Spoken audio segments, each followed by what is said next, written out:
listening to Kate of Gaia on Critical Mass Radio. The game is up. Now, it's our turn.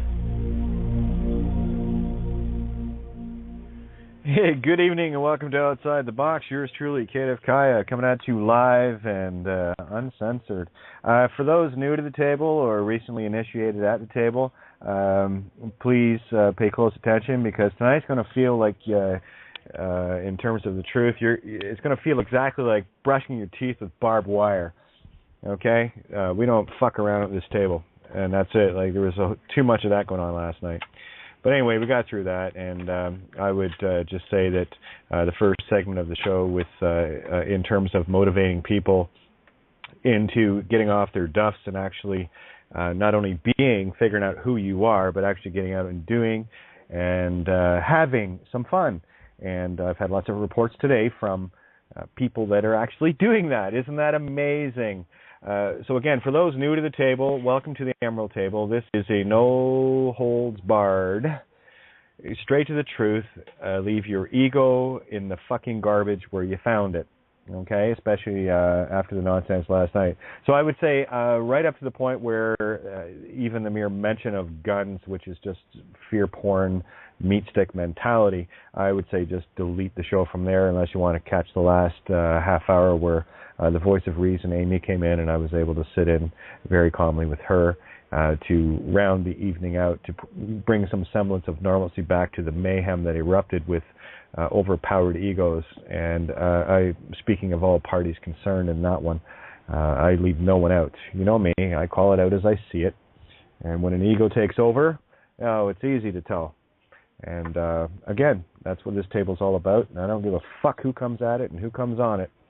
I am going to call it out as I see it. And a great big thank you for last night, because as a result of last night, I had an opportunity to get it together into an essay to drive the point home. I got to tell you this, though. A little post that sort of hit me there just before it came on air. I posted it in the Skype room. I thought, yeah, this actually sums it up really nicely. But let me see. I'm going to be sharing Willie's story tonight, too. Willie, man, you just fucking rocked the house down. I don't know how much more people need to see to verify again and again and again and again, every time, 100% accuracy, one live on the air with yours truly, running the monkey meat boys and girls out of fucking Dodge. Okay, can we play the game as gods, please, instead of the meat sticks? Great!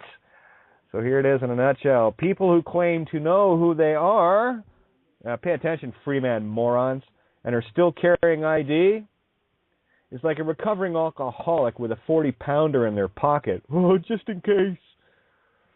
Insanity. Insanity. I don't know about you, but if you're a smoker and you want to quit, I wouldn't recommend carrying around a pack with you. You know, the temptation might be there, and you might still think you're a smoker. You know, do it or don't. Shut up. Shit or get off the pot. Meat stick or immortal soul. Choose. And that's what tonight's essay is all about. I'm not sure if Ninja had an opportunity to get it on. I'm just going to go, put your God knickers on. Exactly, Philly. Perfect. Or not. I love that, too. Thank you, Darren. I'll get you guys on the table after this essay. We're going to have some fun tonight. And I got to tell you, it's been a while since I've experienced such psychobabble as I experienced last night. And don't worry, guys. And thank you, Mike.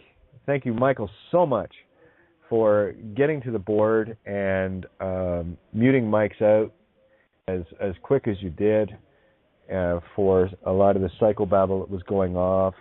And I cannot thank you enough for that, my friend. And don't forget, tomorrow morning, I believe 10 a.m. Eastern Standard Time with Sophia Gaia Dreaming, I believe it is, or Gaia Sophia Dreaming.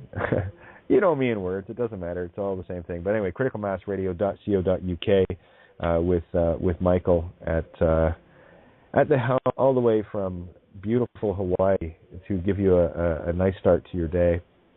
3 days a week. So it's not like we're not trying and doing here. You know what I'm saying? So, hello, Mark. Just give me a second. Let me make sure the copy of the essay is there. Now, one sec. I just want to double check. No, Ninja didn't get to it yet, but it will be up on creativegaia.wordpress.com. For those that want to read along with me, which I highly recommend, every time I play show and tell, I learned that in kindergarten and it never left me. But for those that want to join in, reading along with me, it's on my Facebook.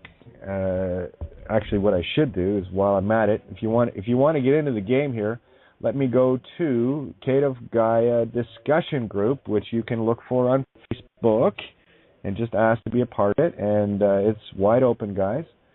So please feel free to jump in there. And yes, I'm going to leave that page. Of course, I'm going to leave that page to get over to this one. And I'll post a copy of it in there. Let me just make sure I've got it copied. Come on, then I can read it. Live radio, isn't it fun? All right, one sec. Oh, here we go. Almost there, guys. Oh, it's not responding. What else is new? Okay, here we go. And copying, I'm going to put it in the Creative Gaia discussion group right now. So for those that want to read along with me, just do a quick search there, and we'll get you added as soon as you show up. And it's really hard to find. You have to go into the little Facebook search and write Kate of Gaia discussion group. There you go. And it's posted. So there we have it. Let me see, has there anybody already showed up? And yeah, we're not doing too bad. There's only 435 members there right now.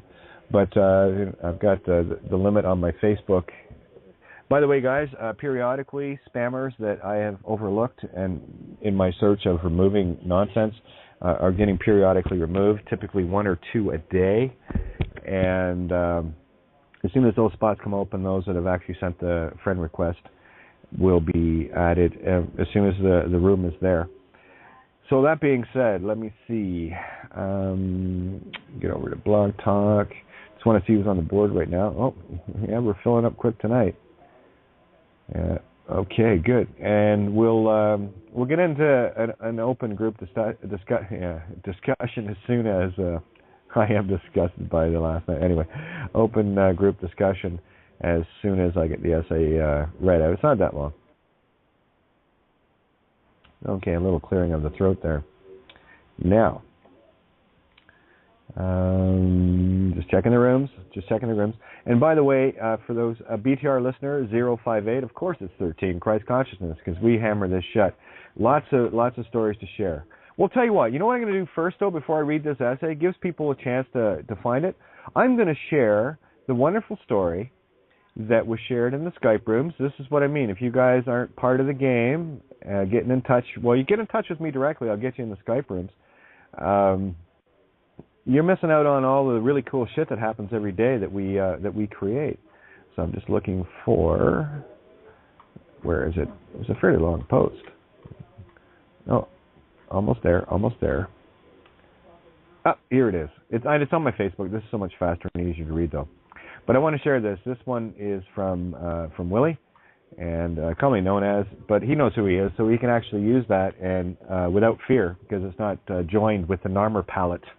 That's what happens when you figure out who you are. You remove the curse of the Narmer palette, and all the meat stick monkeys, as much as they want to try, they will test you, but they will fail every time. And here's another example of it. Again, I don't know, ex-law enforcement coming on to say that everything we're sharing here is spot on. The highest level lawyers on the planet and judges saying that some crazy mouthy tranny is the only one on the net that's got it right. Any more clues? Judge bows to me. I run off 3 OPP. Meat sticks. Wouldn't even come anywhere near the car. At least a foot off. And I'll tell you, as soon as I said, no, I'm not going to spell anything for you, that fucking armor palette went away real quick, didn't it, sassy? And you ran off with it. Oh, I better call it back up. Oh, my God, there's a dangerous radio host on the air. Dope. Anyway, yeah, I know they're just doing their job. Listen, when I'm picking on this, I'm picking on the ego and the stupidity of it. And it's my hope that these people, if they have soul, will actually awaken. And if they don't, well, they're going to the fucking shitter anyway. So that's what they wish for. Wish is granted. Here it is. This is the latest from a brother in the Netherlands today. oh my, oh me, fucking God, I was tested big time. Gonna be a fun night tonight, guys. No holds barred, so get ready for this. I haven't been in this area for a while. Just got a little motivated after the shit from last night, but here we go. After cleaning up my finished project today, I saw the sun shining brightly, so I thought to go and smoke a joint along the river. Good stuff. Smoke a bowl. I prefer bowls. They waste less. Anyway, parked the car a bit strange in the grass, but not of any bother to other cars or bikes, etc.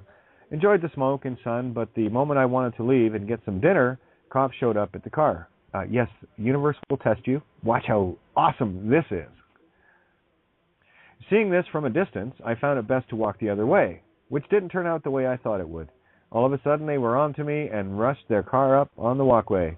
Lesson learned is universe is going to test you. Stand your fucking ground.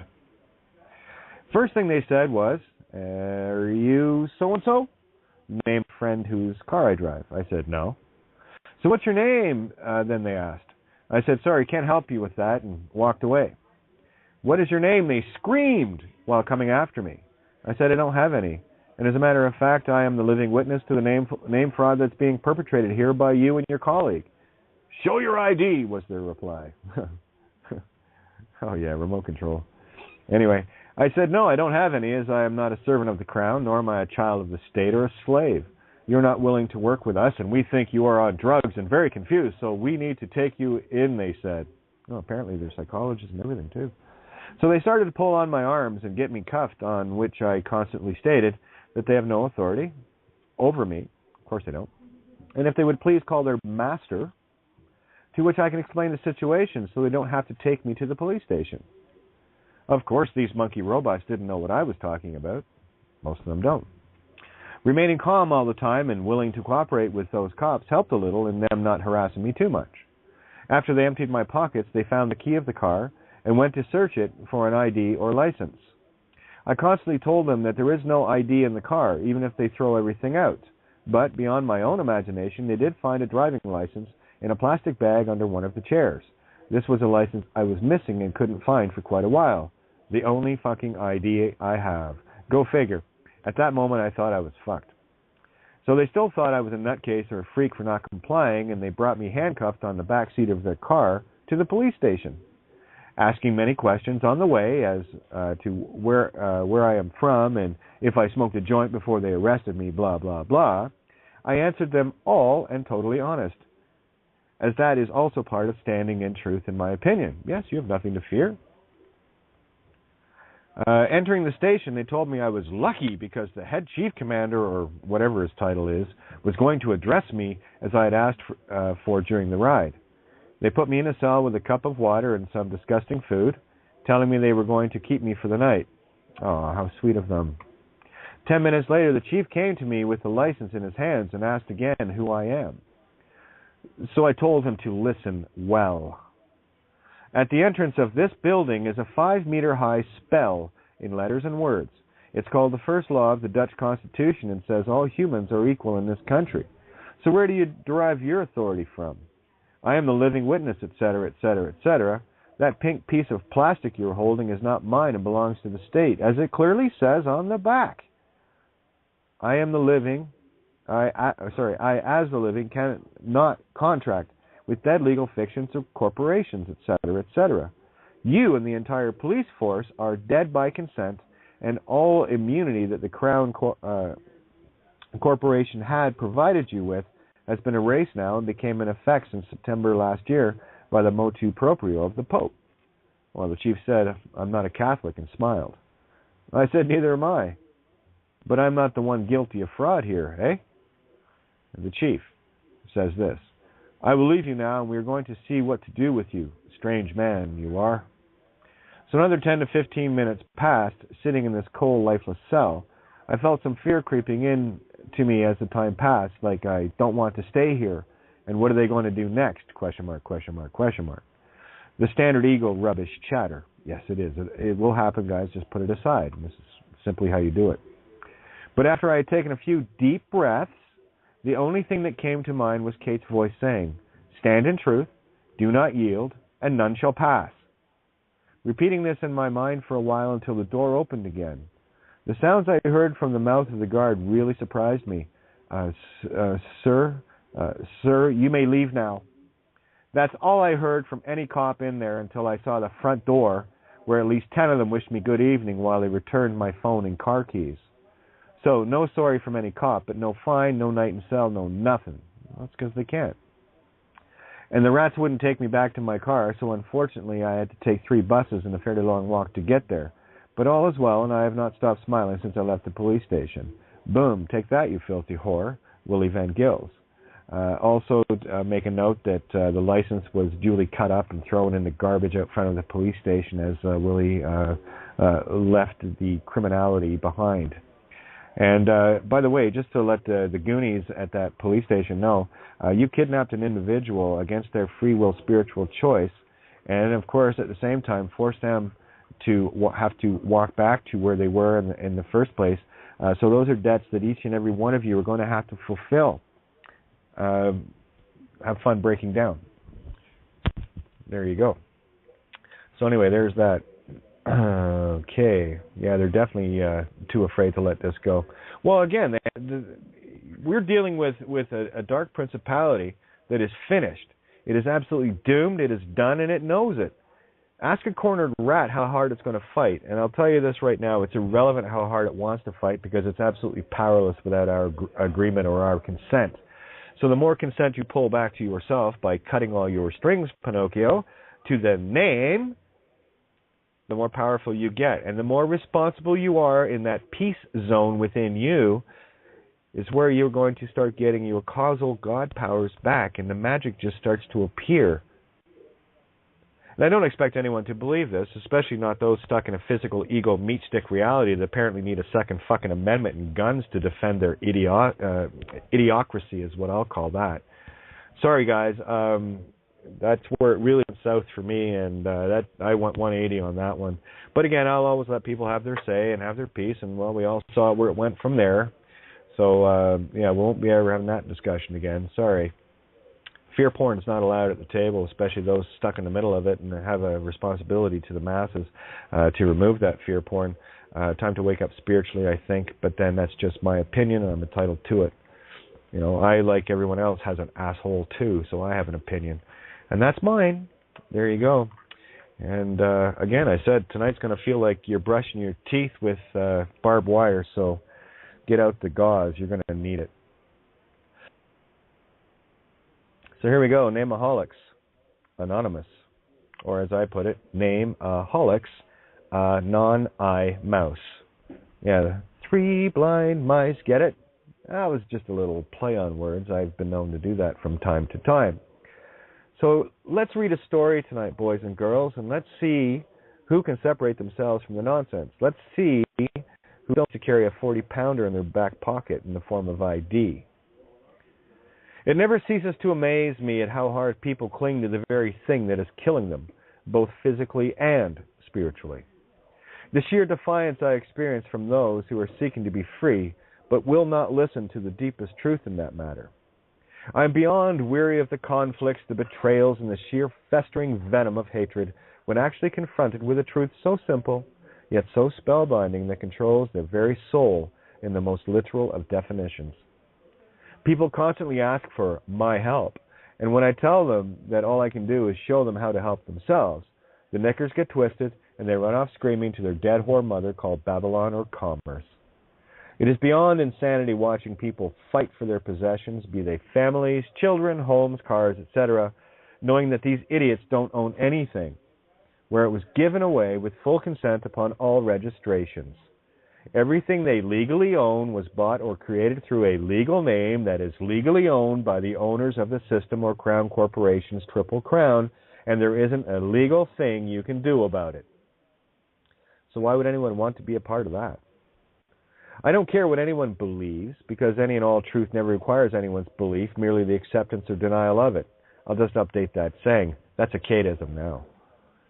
I can't be responsible for anyone's choices but my own, which is the basic fundamental law that humanity is mostly devoid of. The blame game allows for the existence of the name game, and the predators line up to fleece the sheep at all levels, beginning with the police and going on up from there, or more accurately, down. The biggest joke is that people think the courts, judges, and lawyers are the power in this insanity, but it is the police that have the guns to do the bidding of the masters far above any courtroom personnel. You don't see many judges or lawyers out arresting innocent people, now do you? The game starts and ends in the same place it always begins, when one defies the lies of this system, and it's at the NAME pallet carrier's point of entry, namely the police or po-lice, which means spirit seed lice. Lie-say also means the lie of creation, or lies-say. When one is exposing the mortgage and bank frauds, it's not the judges and lawyers that come out to get ya. They're the cowards that send out the bits of contract paper, hoping that you will take the bait and be the name. That's all they need, and you're toast. One assumption or presumption that you even think you're the name has you owned, locked, stocked as stock, and bar ruled. All thought is pure contract in this universe, and what you think you are, you are. Now, for the ever-logical ego, unruled by the emotional ego, one simply has to sift through the facts, where the true soul intuitive already knows until it clicks. I'm constantly confronted with emotional egos that will just not get this straight until the emotions and fears are put aside. Here's a fact for you. In body terms, we are born, live, and then die, apparently. So we're all on a suicide mission anyway, if we so choose. In the end game, there's only one possible thing that we can lose then, logically speaking, and that is one's soul. This game is all about choice, where I see humanity choosing door number 3 that has the booby prize of goats or sheep tied to a stake behind it. That's for those that remember a game show called Let's Make a Deal with none other than 3-card Monty Hall. Hall is another form of phallus, by the way, as the show's host. For those truly trapped in all things physical, with only the demented or Dios mind dead version of spirituality called religion to turn to, they cannot see this, let alone begin to fathom the enormity of their soul servitudes. The ego also has one hell of a time accepting anything that is absolutely simple, inasmuch as it has been programmed since birth to get all and be all complicated like. Seriously, ever tried talking to an intellectual? And no, there are no coincidences in the phonics, because they reveal the true nature of this magic kingdom, where one has to actually hear the sounds far beyond the intended meanings. Means was the first pharaoh of them all, and he created the NAME pallet curse, the same little book every cop carries to get you to contract with this scorpion king. The irony of this whole game here is that the more logic you use under your non-emotional control, the more wild the magic that gets presented to you. Talk about walking the narrow road, let alone ever finding it. Well, found it we have, and walk it some of us do. Truth is stranger than fiction, and far more cool and powerful once you spot it. An ego at any level of control over you will never allow this, so keep that little tidbit of truth in mind if you're interested in even looking at all. In short, humanity has become a bunch of drunken NAME-A-HOLICS, partying with the whore of Babylon into the wee hours of infinity, eating of her poisons and partaking in her slaughter of mankind. Yeah, that's a tough pill to swallow, but you best choke that motherfucker down while you still have a Taurus to speak with. Yes, you are messing with your immortality. And the more mortal the aspects you serve, the more mortal you become until it's spiritually fatal, and the masters you serve have you as an infinite slave. I laugh constantly listening to people cry out that they are no one's slave and that they are free, while they carry pockets and purses full of slave ID. You think you're free? Try crossing one of your master's borders without it, and you'll see how much of a controlled slave you are. My reality has no borders or boundaries, and that is the reality I am focused on and am achieving. You can scream Second Amendment all you like, but all you're doing is saying that you, creation, is conned, and that you're in the mirror of Amun-Ra's mind creation. I have to tell you, this walk is not comfortable because it flies in the face of everything you once thought to be real, only to find out it's all bullshit, for lack of a better way to say it. Not only is it uncomfortable, you get to meet all sorts of parasites pretending to be friends. where all they're interested in is what you can get them in material gain, infinite soul be damned. That's the problem with those still thinking they are meat sticks. They equate value in creation with the stuff they can collect physically and prey on everyone to get it. Many have claimed to be helping me, but the truth is they're only interested in helping themselves in the end. The real fun part is when you expose this in them, their true nature appears, and they're nothing less than the very demons that control this realm. Honestly, I really should know better by now, having experienced the same thing in my family and my musical life. No one was interested in the real me, just what they could get from me, be it money, prestige, connections, fame, etc., all things of which I have shunned most of my life. I caught on early to the control grid of material shite, and quite frankly, if one truly is a star, why the need to want to be one so intensely? The answer is simple, in that they got duped out of the status and are fallen as a result. The supposed highest ranks of humanity are of the lowest fallen in this realm and are trying desperately, clinging on to the remnants of their construct being destroyed. That is simply inevitable anyway. Cosmic law dictates under the golden rule. That which they have wished upon others is exactly what they'll get, and no wonder they're petrified, soon to be literally. And besides, who am I to trespass on anyone's free will choice after all? All contracts are made in the mind and heart long before any silly piece of paper enters the scene. If you agree to anything, then you are in full contract with it, regardless of claims to the contrary. And that contract begins the instant, in standing, you think it. The cool part is, that contract can also be destroyed equally fast, and again, no paper or hands required at this level.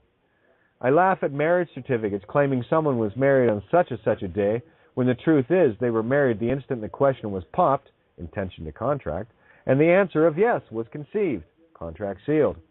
A seal, as a point of interest, is the highest covenant or promise one can wield, so best be careful with that sword. A really good rule to live by is to swear no oaths, something all the ancient masters had a say in. In this reality, it's all about swearing this or promising that, contracting here, there, and everywhere, and people wonder why the planet is so screwed up. It is called a plan it, right? No, mankind is all a bunch of NAME-A-HOLICS, where they can do nothing without the name, apparently, which in turn grants their entire soul power to another. I would urge anyone reading this to read all my essays, etc., for a larger scope, but most importantly, The Babylon is Fallen is a particularly truth-filled synopsis of my last 4 years of work. That's another funny one, too. In real time, I've only been involved in the, quote, truth movement, unquote, for a little less than 4 years, and I'm befuddled at how many folks involved in searching for truth cannot see this ring that rules them all.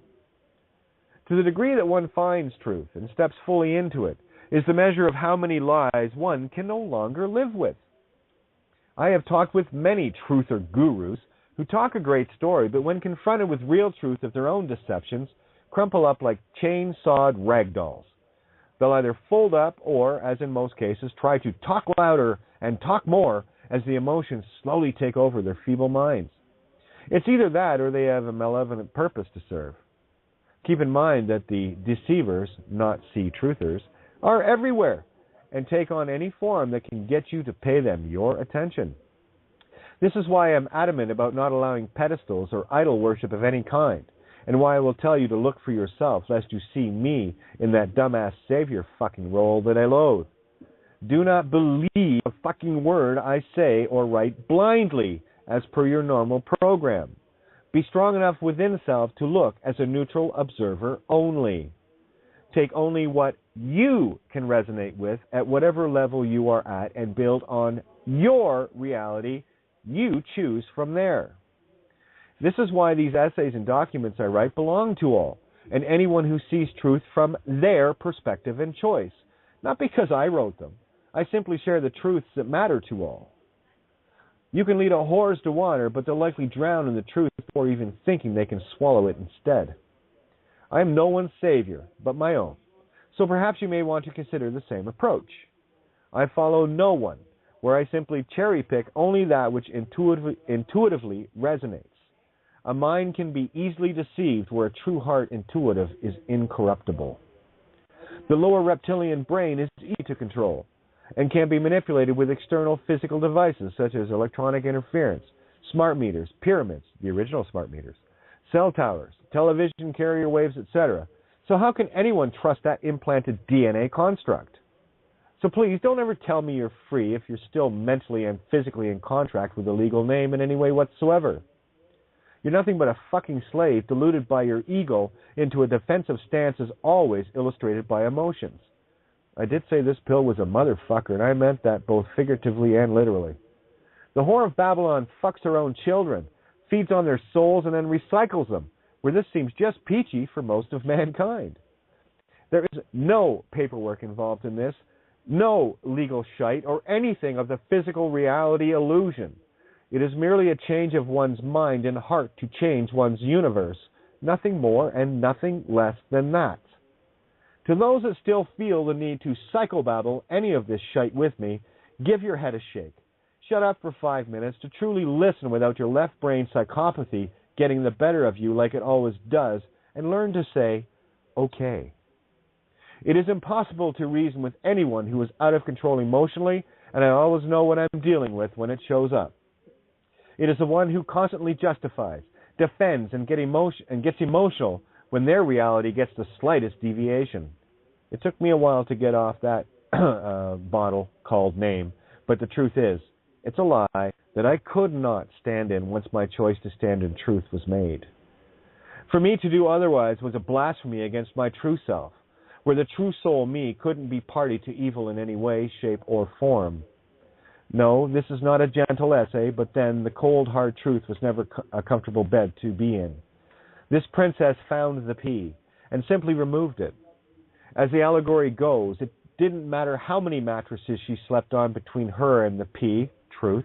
She just couldn't be comfortable until the P, the hex mirror of Ro, was removed. Some people are fine just going along to get along and being party to humanity's slavery, murder, I said slavery twice because, well, it works on more levels, rapes, child sacrifice, and all manner of vomitous evil. I just couldn't and can't be part of that at all, and thus, no name in the land of commerce, whore of Babylon, which is its own kind of uncomfortable P. To me, the children and you are worth that. Perhaps one day you'll see me as worth it as well.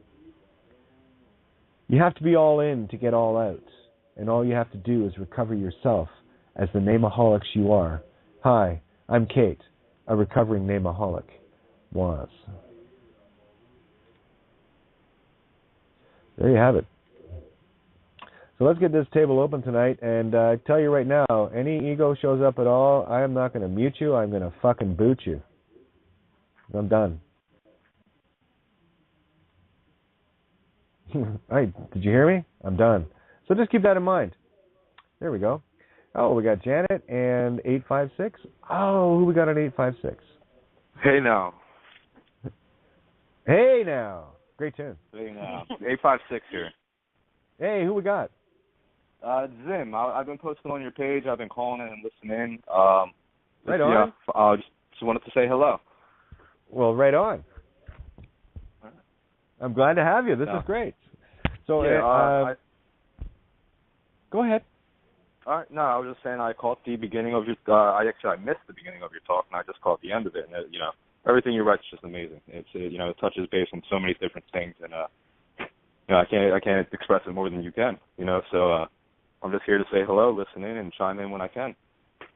Oh, thank you. And isn't it funny? Isn't it so funny that when we find a truth together, it resonates with all of us, and we go, yeah, that's the shit. And you don't have to think about it. You just go, yeah, that's the shit. Man, I can say this one thing. The phonetics, the Phoenician that you talk about, I thought I was the only one. I've always played with words this way, and, I never really thought about it like that. And you really, that's where you really grabbed my heart with the way you talk. So I just wanted to say that. Well, there you go. See, there's someone that actually knows the game, and these are the core resonant truths that are really coming to the surface. I've got a few other things I want to share from Facebook today. John Chapman posted up, well, I'll tell you, don't mess with John, because that boy is at full cause right now, okay? And I'm talking the Pope better shape up his fucking game. He's done anyway, but better shape up, because that boy casts pure cause. Don't mess with him. I'll tell you something else. Don't mess with him when he gets my agreement. An idea is only a good idea until when someone agrees with it. John, have at her, baby. Knock the world out. Yay! Are we having fun yet? I'm having fun.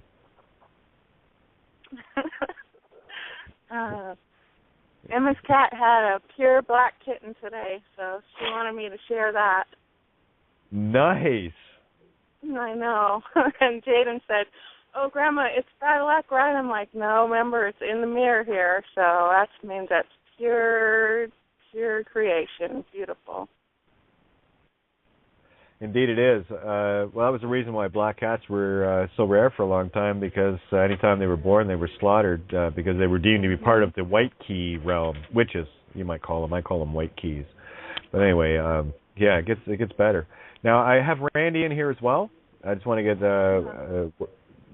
make sure I got his mic on. There you are.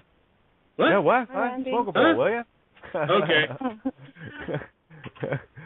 Yeah, great little... So, if I get the last word in every time, you'll know why, okay? Okay. Okay. Okay, I got another mic here to open. Jason, 5433, interesting. Are you there, Jason? Hello, hello. How are you? Not bad. What's on your mind? Just chiming in to say I've read all your stuff, and I have a certain roommate who I will leave nameless. All right. But just chiming in to say I've read your stuff, listened into your shows, and I will continue to listen to your shows, and I just really love your stuff. It's really touched me a lot. Well, I'm glad. You know, it's like, I can't, you know, as tacky as it sounds, there's only one thing I can say. There's only one thing that resonates true to the core of me. You and everybody else matter this much. I appreciate that. Thank you. I mean, why wouldn't I think that of you? Because I have to matter too. And when all matters to me, guess what? I get to be included in that. Isn't that cool? I love being included. It's awesome, isn't it? And exactly, and I like it when you're included too, because that means that gives me something to listen to. Perfect. That works for me. Now, I'm not sure about the noise in the background with you, Jason. I'll leave your mic open. If it gets a bit noisy, I would just ask for people to mute out when they're not talking. But as a habit, and it's one of the very few habits I wear, I like to leave mics open, usually to my own detriment, but I leave mics open simply because once the communication's open, I don't like to stop it. That's all. And again, thanks to Mike last night for being so quick on the draw, where it's like, I'm always reluctant to mute people out, but anyway, it's all good. So great to have you, Jason, and the other recovering NAME-A-HOLIC that you're with right now. Much love. All right. Hi, Kate. It's Fabian. How are you? Fabian, okay. I thought that. Okay, good. We're in the game. How are you doing? I've been away for a few days, but it sounds like I've missed a lot, so I'm going to be going back tonight listening to past shows, so I have a busy night ahead of me. Oh yeah, last night was a good one. You'll feel where the show shifted. It's pretty awesome. I felt it as soon as it hit. Oh no, it's like, okay, I just sat back for a bit and just let it go, and you'll hear it. It's quite entertaining. Forgive me for my ignorance, Kate. I'm sorry, but forgive me for my ignorance. But the thing that you just read at the beginning of the show, was this just something that just happened the past 48 hours? That was today, I believe. Oh my gosh. No, it's happening all over the place. You see, this is the power of what I'm talking about. You see, when we uncover a truth, this is the power of truth. This is why the aha moments are critical, right? This is how you build your, quote, DNA back up. The aha moments, what happens there is as soon as you uncover a truth where the lie of the system has been played for so long, that lie must yield, and that layer gets pulled. So what you're going to start seeing now is this going beyond exponential, where all of these frontline ones that want to, claim to have it. I totally get it, right? Both sides of the coin on this one. Those that are doing their job, that are going out harming people, kidnapping children, stealing homes, destroying lives, destroying families, all in the guise of being a police officer. Your days are done. Okay? They're done. That fear paradigm is over. They're finished. And it's just going to keep going more and more exponential, because every time a layer gets peeled, it is peeled forever. Not just for today and tomorrow. It's peeled permanently. We're purging this whole shit consciousness out of here. Remember, we are the consciousness. We're actually life with consciousness, where this thing we're dealing with is consciousness without life. That's why humanity has been preyed upon, trying to create a host body that this shit can infiltrate and be a part of. Sorry, it doesn't work that way. That's in complete defiance of we talked about natural law, but that is in complete defiance of cosmic law on all levels. If that doesn't break the golden rule, I don't know what does. To be honest. We have Darren in here as well, guys. So, again, let's make this wide open tonight. Don't, again, just be mindful of others, but let's get the table open. Darren. Hey, Darren. Well, I was just basking in the light. What can I say? You said it all. Well, nothing like taking what would be deemed a negative, like last night, and this is what I do. I just transmute it. Yeah. Well, I transmute it into positive. So did I. I took the energy all spent up in the gun, and I cleaned it up and named her Clarity. There you go. we got to see the eagle stretch its wings out, and I mean, I remember as a child growing up on the farm. It took me 2 minutes, and that 5-minute mark, my aunt would yell at me, "Quit bugging the turkeys," because that was, you go too far. We have no idea what we say. My God, Made Manifest produced a wonderful posted video today. Please, Mark, watch that video, and then listen to your show you put on last night. Beautiful example. So I manifested in my world clarity. How's that?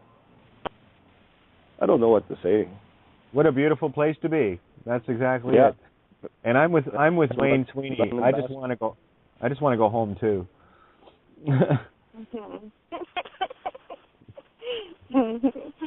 Last night, Kate, I was listening to a video on YouTube, and a gentleman was saying that life is, like you've said, sort of like a game, but that we keep coming back here to better our humanity, to better our souls. What do you think about that? Well, again, I've often called this place kindergarten for angels, but for me, a truer sense is parts of our consciousness fell, like the living aspect of it, and we're just here to bring it home, and that's it. It's like I said, until all are free here, I will never be free. So that's why I'm here, and you don't think for 1 second I'm going to let up now. I'm just getting rolling. This is game over time. And it will be a sudden death, and it won't be ours. That's how it works. Just got to change your mind. Last night was fuel. Oh yeah, boy, that lit up some jet fuel, huh? Oh yeah. I had fun. When I woke up this morning, I looked over in the corner, and there was Fluffy just finishing off that human leg she managed to grab last night. Be careful, she's a hungry one.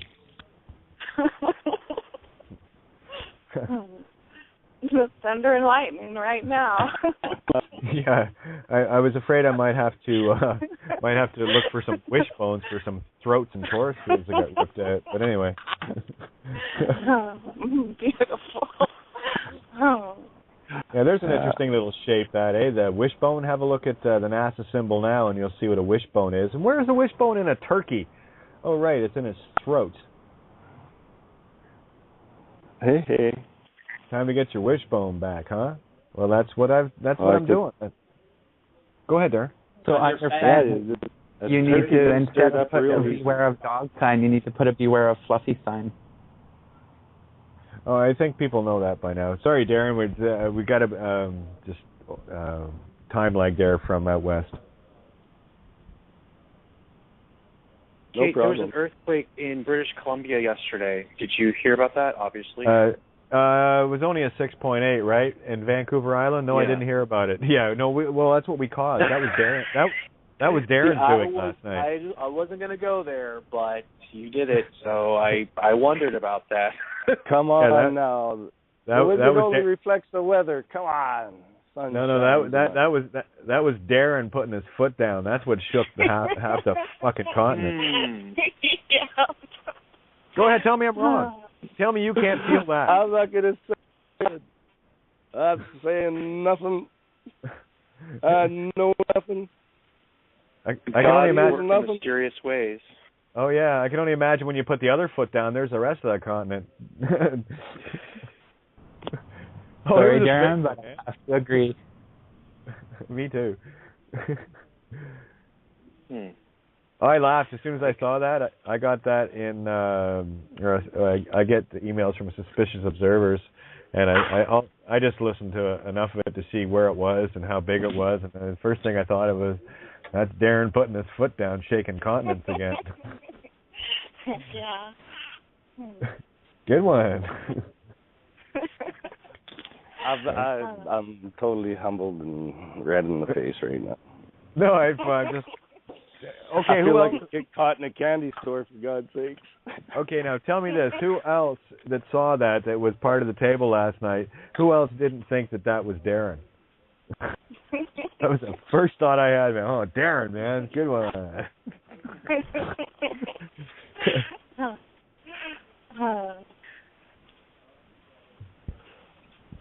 We have to start calling you Earth Shaker.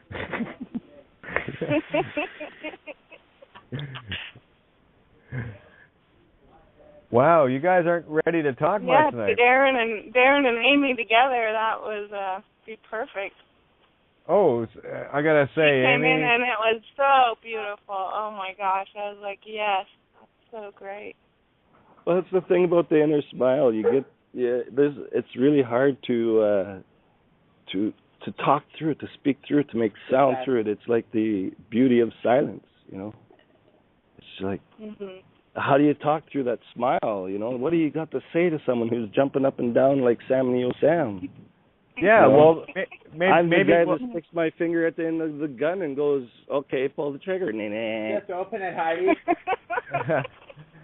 Well, I'm pretty sure I've got Amy's mic open. She didn't ask, but I figured if she was in the fray last night, so let's bring everybody in. Paul, you're in the board too now. Good, thank you guys. Let's make this a party. Yeah. Hi everybody. Hi. Yeah. Hello. Hi Tom. Hello. Hi. That was kind of funny. You sound like Sam. You low down dirty varmint. Low down dirty varmint. Oh, and a quick correction. It was actually Mark that as he puts it, he sneaked onto the board and muted her out. Sherry was getting a splitting headache. Yeah, there was a few of us that ended up with that. Mark. Yes. Yeah, all these sneaky little co-hosts, you know, they all just show up exactly when I need them. Yeehaw is right. I'm just glad we just all went to our little spaces and bubbles and let the show percolate. It was percolating. It was doing well, you know. No one was, threatening. It's good. Exactly. Oh, there was something else I wanted to share with you guys. A little post I put up this morning because it kind of it fits in today's motif of Ego Slayer. So and it hit me. It was things that we used to do as divers, right? And the allegory works so perfectly. When I started writing, I thought, God, this makes total sense because you're dealing with masks, under pressure, water, truth, depth, all the rest of it, right? Getting deep. And anyway, so it was like this. Ego is when one is off-ended or offended. when a dive buddy dares say scuba nose with intent to help and gets crucified for it. I like to think of it as spiritual scuba nose. Remember when you sneezed and some snot may have been clinging on that you were unaware of? Or when someone else had that and people would be afraid to mention it so as not to embarrass them? Well, where are we here? One sec. As a scuba diver, major snot was common after a dive, and we called it scuba nose, a natural effect of wearing a mask under pressure when not equalized on occasion at depth. It always showed up after the dive at the surface when you took your mask off. As good dive buddies, we would simply tell each other that you had scuba nose as a simple routine because we would all get scuba nose at some point. No fuss, no muss, just a simple snort and thank you to your dive buddy, and then we'd swim for the boat or shore. This is exactly how I see the poisons that show up at the table. It's all scuba nose to me, fully expected after a deep dive into self, and then surfacing with a removed mask. Simply snort, thank your dive buddy, head to shore together. Easy peasy. Kate. Works a treat. Interesting, because the water is an allegory for the world of dreams, right, in a way, and life is but a dream. It kind of goes in hand. I don't know. Yeah, no, you're right, because that's Neptune is the mysterious water body as well. That's why Neptune rules the seas, right? So you're absolutely bang on. I can prove you're right in every way if you want. You see, this is a thing that I love, is I can prove everybody right. All it takes is to shift a perspective on it, and you'll see the perfect truth that you've always had. You've never made one mistake. Not one. I told you. Kate is exactly right. You're perfect. And one of these days, very soon, you'll all get that and be like, party time. You know, I want to go home. Kate, you say that I want to go home a lot, and I think about that a lot, and I wonder, I go to the deeper level like you do sometimes, obviously, and I say, well, why did we come here? If this is a world of Maya and a world of illusion, then what is it that we're trying to accomplish in this existence? And for those of us like yourself who are teachers and guides, you're here for a purpose to help people get back home. But it's scary because, a lot of people that call in, it's like they don't realize that this is like the world of illusion, the world of Maya. And if we all are one, like the Bible says, then, and you've said that, and I believe that is true, because I've had a crazy, not an ayahuasca experience, but something similar. And I had a very similar situation where I realized that everything was one. It was kind of trippy. And then coming back to this existence or in this reality, to see all of the different fragments of ourselves, sometimes fighting with each other, like you say, for the ego and for all that. It's crazy. I mean, does that literally mean that we are trying to defeat the multifractal part of our personalities to try to, and is it possible? I mean, these are questions I've been thinking about for weeks. How do you answer something like that? I go back to the original feeling that I have on the whole game is that, here we have a beautiful playground called Earth, and there are whatever versions of it elsewhere. There are infinite versions of it in different shapes and forms. That's the playground. And part of our reality consciousness got infiltrated with some shit. And that pulled part of our consciousness down. I don't know about you, but this game really, it's had its up moments in terms of fun and everything else, but quite frankly, it's not a whole lot of fun having to do this every night. And Bob texted me. I do want to have a chat with him. And I still question myself as to why I do it. Is it to surround myself with, beautiful people and create a nest? Or no, that's not. This is exactly what it's not about. And these are the questions. I'm glad Bob brought some of this stuff up to me, because these are the very things that I think about, and that's a great point you're making. So what is the point of it? What is the real point of it? Well, I'll tell you right now, I'm sure that each and every one of you can imagine a much better existence than the one that we're in right now. Fair? Mm-hmm. I'm sure that everyone would, like to fly and, go to whatever world they want to go to and whatever. Unfortunately, this place got infiltrated by something rather nasty. And we're just here to clean up the mess and get back to playing. And here's the magic part of it, too, in this test or this game that we're in right now, we get to see the most perfect contrast of everything we would never want to experience. Thus, when we do have our bliss returned, it is bliss with no reservations, if you will, because you know the contrast of the opposite. And good can only be measured in its opposing and equal mirror of evil.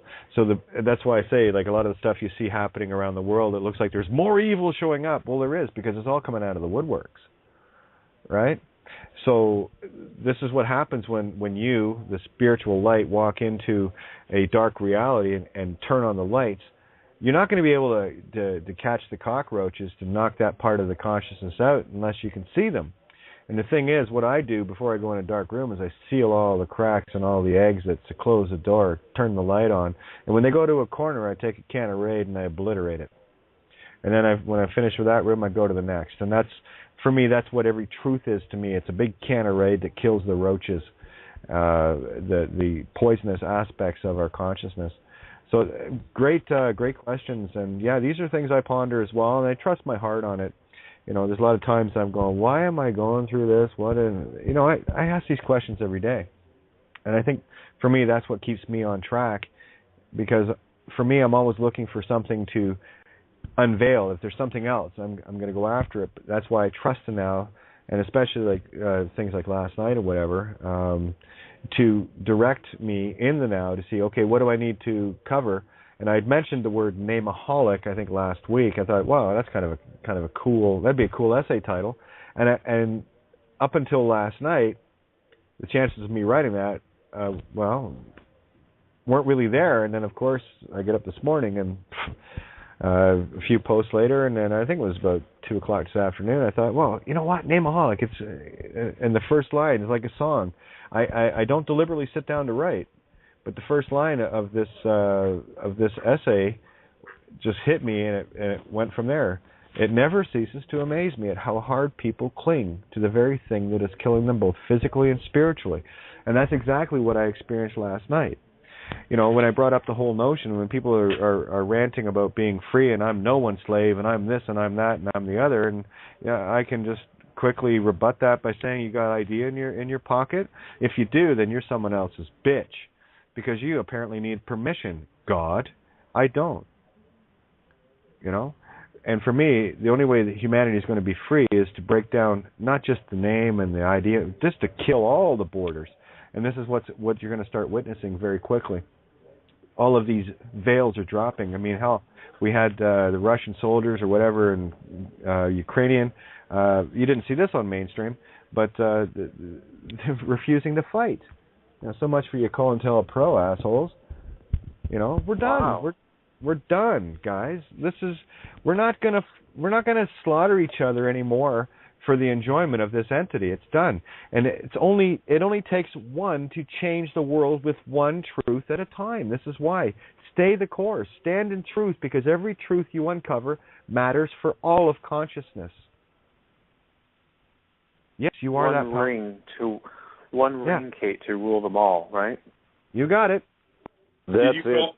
Did you call me, Kate? I heard someone say God. Yeah, actually, that was God. Randy, yes, how Randy. are you? Please, Randy. Great. More. Everyone needs to be patient. I'm not done with the guacamole just yet. Okay? It'll be there at the table soon. I promise you. There'll be enough for everyone. Okay? Okay.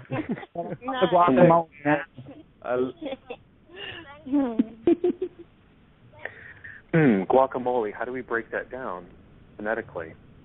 Koa More, which is koa. Well, Mike in Hawaii might tell you what koa is. Koa is a tree.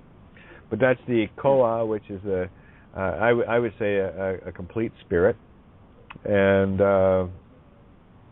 modus operandi, take the L out, switch it for the right, and you have ro, A, or E rather, which is consciousness, spirit, breath, consciousness. So the modus operandi of spirit, breath of consciousness. So it works, yep. The complete spirit. Guacamole. It popped in my right the other day about the breaking down weapon. Yeah. Holy guacamole. Yeah. We upon. No kidding. Sounds like somebody's jumping on something. Nice call. Expansion at the table. No more, no less. Well, look at the word. Look at the word gun. G-U-N. Yeah, just one sec. This is gun. G, hex of the one. Yeah. Nice. Kate, I wanted real quick, and this is, and I'll put myself on mute for the rest, but I got a part in a show, and I wanted to do this part in honor of you. Well, I'm going to be playing a female, and awesome. the part, her name is Miss Industrial. What does that break down to? Miss Industrial. Isn't that interesting? Well, you're asking me to do these things on the fly here. One sec. Let me just write it. No, that's okay. No worries, my friend. No worries. Hey, you keep that power, brother. Yeah. Well, soon to be sister. Oh my God. Yeah, exactly. That's awesome. Yeah. Okay, Fill that so bubble. Miss Industrial. Okay, so I got to change that. D becomes the T. Oh yeah, there we go. Into Divine Feminine Trial. So a magnetic M, right, and Isis. So the magnetic is. Again, I do not refer to Isis in the Egyptian sense. To me, it's just simply the is. And here's the thing too: the ID is allegorized in the castration of spirit, as shown with Osiris. And then this is where you get that creative intent back. You see, because who was it that cut the dick off Osiris? Right. So. Yeah. So have a look at that story again, and when you think of the phallus as being the name, okay, or the spirit. And then, of course, what did they end up doing? They had to put on a fake appendage because they couldn't find Osiris's phallus. So they manufactured one, and that's the name. So that what's done is your true spirit intent has been castrated from you, and there's Castor, again, the divine feminine, which is Castor and Pollux of the Gemini twins, okay, and the Castor, which is the spirit of divine feminine anyway, and Pollux.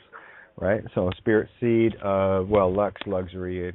I would consider that materialism, but many definitions. But again, it's how I define my reality, and this is how it works. So keep that in mind. So have a look at the Osiris, Isis, and Horus.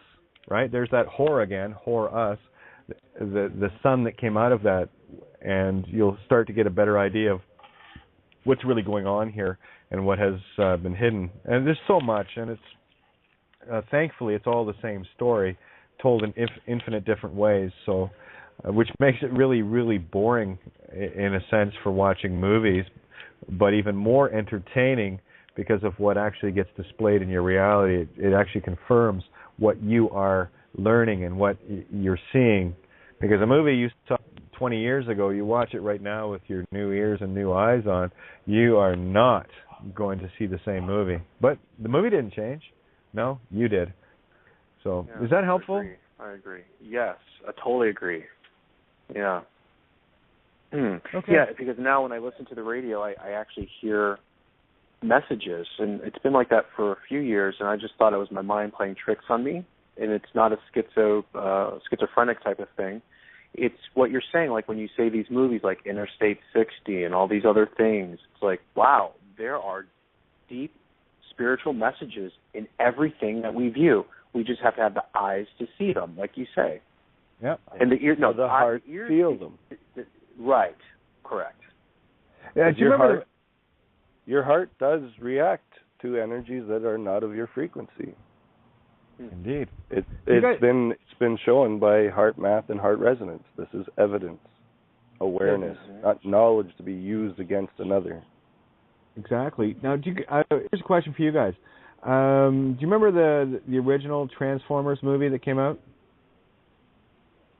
Anyway, we'll go back to the first one. Remember when the kid ended up getting the car, and it turned out to be a Bumble, the Transformer? Bumblebee. Bumblebee. Yeah, Bumblebee. How did Bumblebee talk to him? Through the radio. Hey, song. Genius. Wow. Right? Yeah. So that's what I picked up out of that. So this is one of the clues you can use to start really trusting your now. That you can walk out, and if there's a TV going somewhere, you can walk out and it's going to be talking directly to you. The whole reality talks to you in everything. Remember, light is just a higher frequency sound, and it's our eyes that are deceived by the symbols. So we're unable to hear with our eyes. So what we're doing now is starting to see with our ears, and what happens with seeing with your ears, phonics, you're seeing a lot deeper into the spells.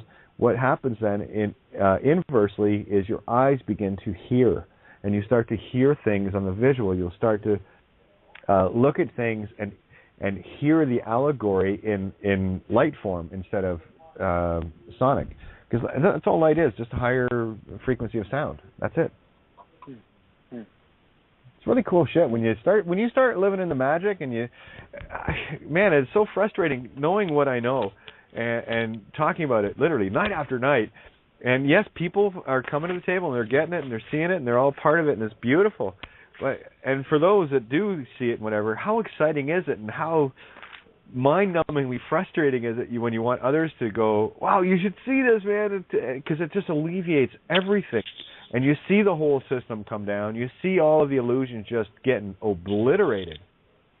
You know? And you see how it expands whenever someone shares. Huge. And we created the system, Kate. We created this system in some sort of alternate kind of universe to be so difficult. I mean, that's kind of one of the issues I have. Is how to understand, why did we make this so difficult for us, for ourselves? It's just, obviously, if it's theater, like they say, all of life is a stage or whatever, what a cruel joke, right? Well, again, how are we supposed to see the contrast of good and evil if we don't experience it? And this is part of the cosmic joke that we play on ourselves too, right? Excuse me, that's a problem with duality. But what I think, for me, what I'm experiencing is I've had enough of this, and it's just time to take out the trash, because it's just a thought anyway. There's nothing real there. That's the biggest joke. You talked about this being a dream world. Yes, it is. This is the shadow of our true nature. So I've had enough. I'm tired of seeing, albeit they are just thoughts. I'm just a thought to you. I'm the only point of consciousness I can prove and be aware of, just like you're the only one that you can. So this is why the whole magic of trusting yourself is the only thing you can. Because how many people around you, I've lost count of the number of people that I trusted heart and soul to be betrayed. And of course that works magically that's not what I would do, and it just strengthened my own unconditional love to say, regardless of what you've done to me, I would never do that to you. Even now, even more so now, I would never do that to anyone, because I see how. I get it, because the only thing I've been dealing with here, as we all have been, are corrupted ego programs. It's not the individual. Mm-hmm. It's the individual I'm looking to find, yeah. It's a moment where they're making a choice of fear or love in every step. When you identify yourself and center yourself down that path, you will witness fear or love.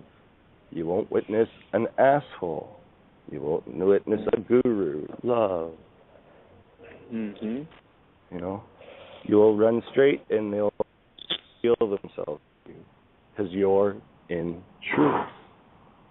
It's beautiful when they go blinkety blink, blink, blink, and they can't. The computer's resetting every time on them. It's wonderful. It's humbling. Very humbling. This is your truth.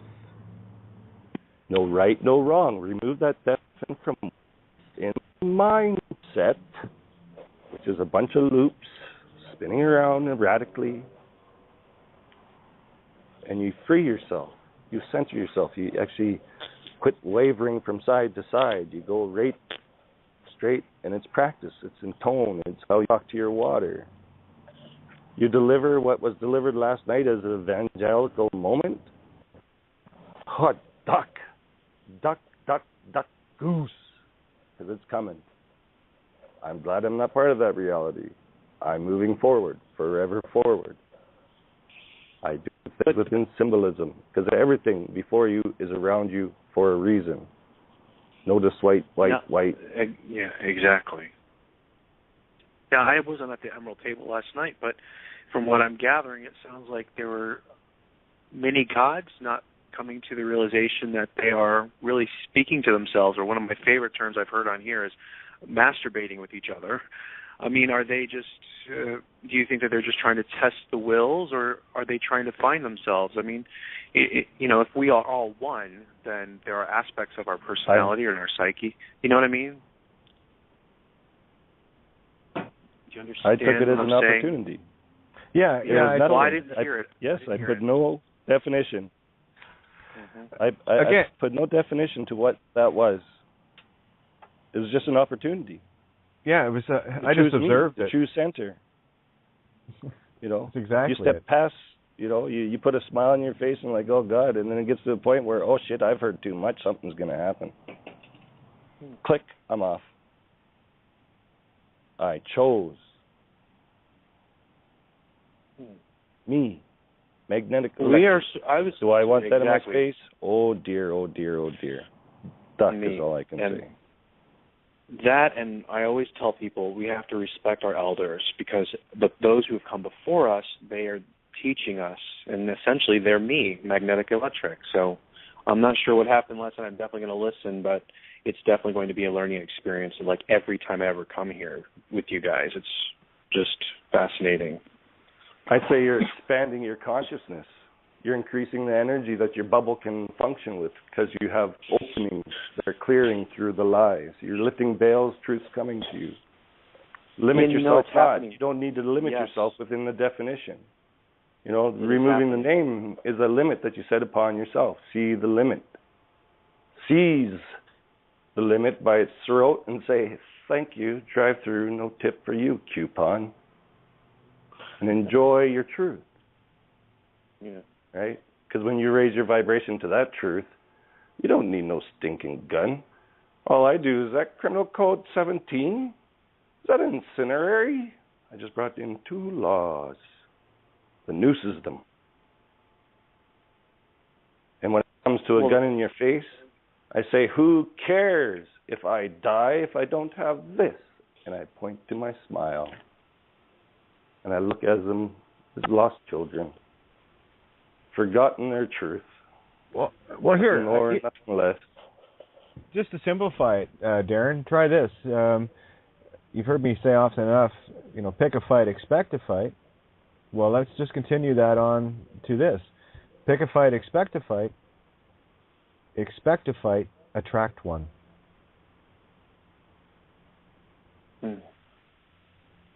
I was thinking the same thing. Yeah, it just makes sense to me. It's like, what are you attracting if you're walking around with a high-powered rifle and you're screaming that I'm going to take care of it? That's such old. For me, that is like. Sounds like a reason to duck. Yeah, it just doesn't make sense anymore. It's like pissing in the wind. It's like pissing in the wind. Yeah. Don't piss up a rope. You're preparing for an enemy, really, but doesn't exist. Yeah, you're creating the enemy. Brilliant. You just did. Ask another one. Yeah, because in the UK we don't have guns, so it's like the concept of them. I can't really get my head around it. It's like a lot of people in America, it seems to be a big thing, but it's like, why would you want something which potentially going to take another person's life accidentally? Because you see these stories of kids cleaning guns or whatnot and them going off, and kids playing with their guns, their fathers haven't locked them up on the news, American news.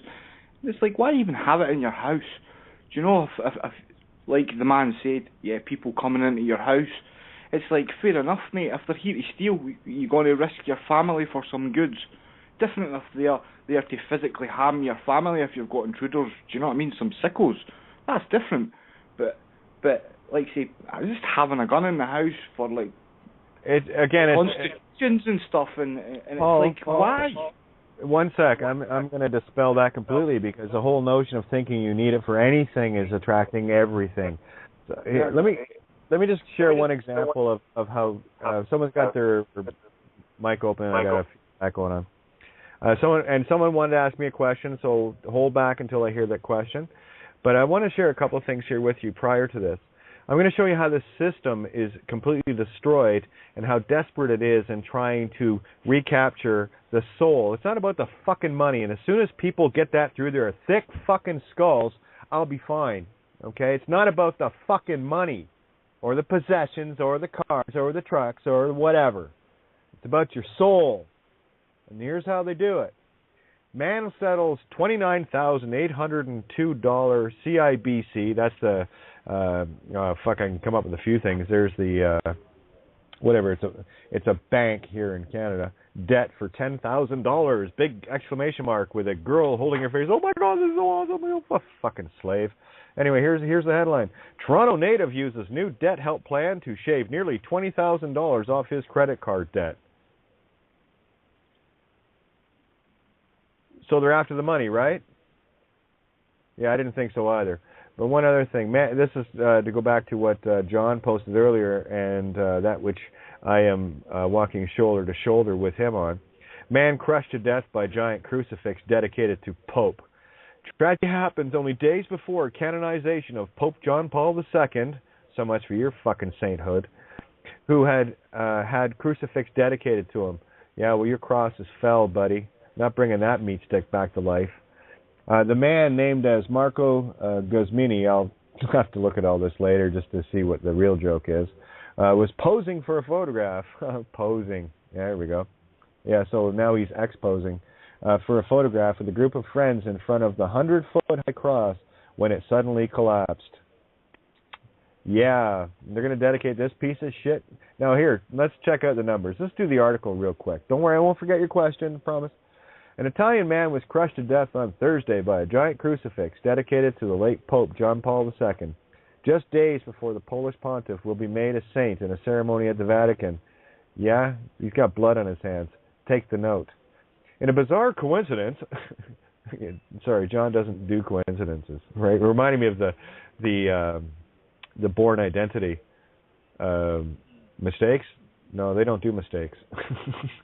No, they do everything for a reason, remember? Anyway, this is what John posted. I've already told the Pope 3 times that if he didn't condemn that goddamn crucifix, that something like this would happen. Next time could be much worse. My comment was simply this. I second that. Fully powered idea, John. Let her rip. I'm fucking done with these archons. Doomsday now. So that's where I stand. I hope I'm clear on that. Right. Anyway, 21-year-old man, so there's the 777 Yahweh Hex toast, was reported to have been living in a street named after Pope John the 13th. So there's the dead Christ consciousness, the Antichrist, dead, who will also be canonized in the ceremony on Sunday. Yeah, canonized indeed. In an event that is unprecedented in the 2,000-year history of the Catholic Church. Well, oh well. 100-foot high cross when it suddenly collapsed. A large 20-foot high statue of Christ the Redeemer was attached to the crucifix, which was created for John Paul II's visit to Brescia in the northern region of Lombardy in 1998. It was subsequently removed from Brescia and re-erected in the mountain village of Savo in 2005. Yeah, they do like their erections, don't they? Anyway, so let's get to the question now because everyone kind of jumped in there when he was trying to ask. Go ahead. Yeah, don't worry about it, Kate. Darren answered my question for me via Skype. Okay, so Thanks, let's leave. No worries. Let's just leave everybody in a mystery, and that'll be good. Okay. All good. So what was the answer? See if we can figure out the question.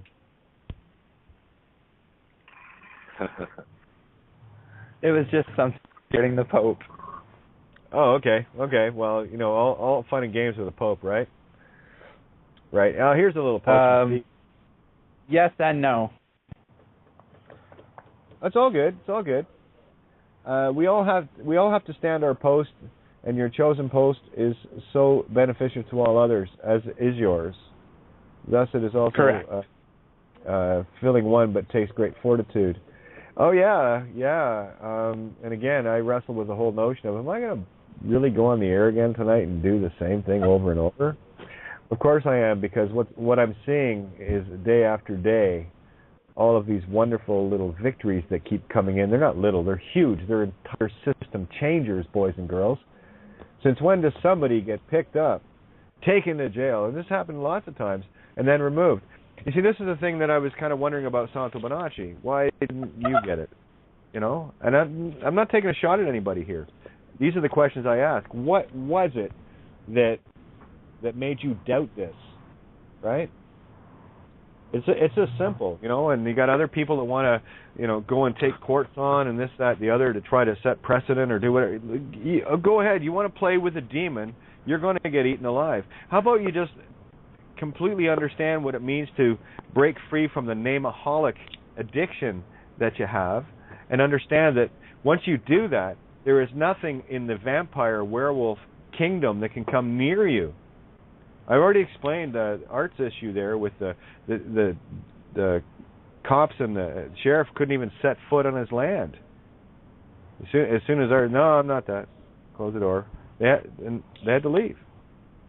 It's game over. It's done. I don't know about you, but that seems pretty simple. You got a problem answering your front door, going, no, that's not me. Have a nice day. That's it. But you got to know this. You got to know this in your heart. You cannot fake this shit. This is not a fucking free man gimme here, boys and girls. You got to figure out the basis of you, the basis of who and what you truly are, the soul within you. And you can feel it. Oh yeah, you can scream, "I'm not a slave," all you want, but all I can hear is, "I'm a slave." So please, feel it in every moment. Know when you step out of it, just by watching your own words and thoughts. Definition will lead you outside of truth, because someone will always add their perception. And that's why speaking through an inner smile is so damn hard.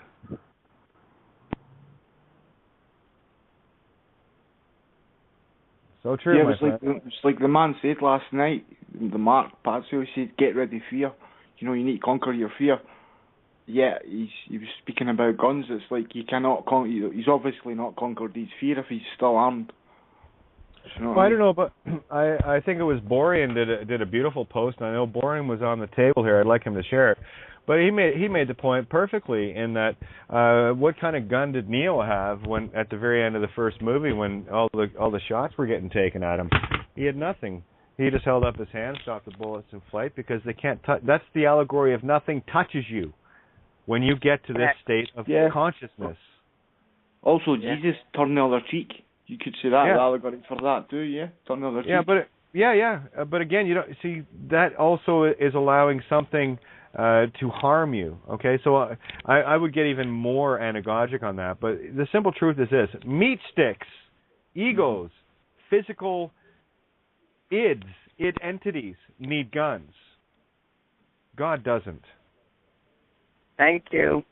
Am I on? Am I unmuted? Hello? No, yeah, you've been unmuted for a while, Avita. How are you? Oh, I'm great.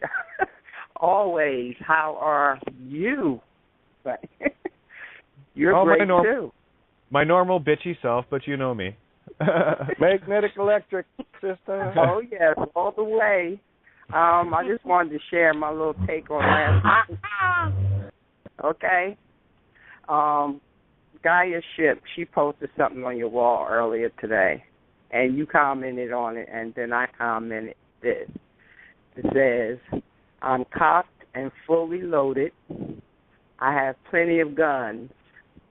My guns are my knowledge and wisdom to know that no harm can ever penetrate my mighty force field of love and infinite spiritual protection. Then, of course, my pow, pow, bang, bang. Our Kate Renee told us that we are bulletproof. So I took that shit to the 10th power. Pow. Yes, I saw that post. It's been crazy on my Facebook today, if you haven't noticed, but it's all amazing. Yeah, of course I had a nice big chuckle when I read that, so thank you for that. What do you expect, Kate, when you shake the collective's consciousness pot of stew? Yeah, because this is like at our table. She's going to be a rich but succulent stew. It's like at our table, it's a vortex, you know, and we all on the same wavelength. And then if somebody comes in with an ego, and you know how you drop something in the middle of something that's spinning, and it kind of interrupts, and it's, you know, that's what it was kind of like last night. But, you know, it's all good, you know. Oh, it's all good. And here on the Nows, well, some people say news, I say nows or no's. In the know of creation, no say. We have the Royal Egg Humpty Dumpty. Thank you, Sean, for posting this. The Royal Egg Humpty Dumpty of 2014. This is priceless. Duchess of Cornwall's brother, Mark Shan, dies after fall in New York. Isn't that interesting? This is what I wrote. Jack fell down and broke his crown. Now, watch for Jill. Apparently, she comes Tomb Bull Inc. after. You know, so there's the Humpty Dumpty moment. So there goes Humpty and Dumpty at the same time. And the other one I love, too, Sean posted this again. Receivership? Of course it is. Absolutely. The Gherkin Tower enters receivership. That's that big teeth-looking building in London. Yeah, as I put, the crown penis is broke. Okay? That's how I translate headlines, boys. This is the nows, not the news. Okay. Here was another one. I love this one from Adamantium. Any coincidence I emailed Deputy Prime Rib Roast Nick C. Leck last week with the Biff Bash Bosch documents. That's the Babylon is Fallen. I had my own little allegory to share on this one. But, Nick Clegg restates view on separation of church and state. This is what happens when you release anything of truth into the consciousness, and you don't even have to say it. It's better that you do because you're putting it into the physical when you do, but put the intent of neutralizing everything to your intent. Now, all you got to do is get that concept. That way the spellings are all broken. It is only because you know everything in a word form has got hidden intent. So you nullify that fraud immediately, and it's just pure intent coming out of you. And to the degree that you accept the responsibility of your choices is the degree at which your cause is returned. This is how we get our cause back. So just stay on course. That's it. Stay the heart, baby. Let all those who want to create their reality with a tongue double-edged enjoy. And enjoy walking forward. They just gave you an opportunity. Hey, kid. Hey, all. Hey, Mike. And we got, just to let you know, we got Borean got back to the table. So, Good evening. Yeah, go ahead. Hey. We're all gathered. Hey, fuck yeah, this Matrix is real. Harry Potter wizard is real, ladies and gentlemen. Every time you stand and speak in truth, you're like given the joystick. You handed the control over the ions around your immediate area, and you get to dictate what happens. It's real. I'm here to tell you that it's real happens once you completely get your ass out of the horror of Babylon. And every time, like Kate said, every time you stand truth, you are powered up, and you will come within you, and you're handed the keys. You are handed control, and then it's to you, and you have ability, and there is a responsibility that you have to stand in. It's scary. Understand this. Being God is not an easy thing, but you are handed the keys. And it's how to stand and shoot the entire universe back you up 100%. And congratulations. It's a perfect example. Once again, that shit's, ladies and gentlemen, are so mine. Yeah, you're breaking up a little bit there, Borean. I'm not sure if it's proximity to the mic or not, or just a connection issue with Skype, but got the gist of what you were saying. And you're loud absolutely and clear. You're absolutely right on the money. When you stand in truth, truth stands in you, and you get the magic wand. Any questions? And okay, the inner smile. Yeah, next class.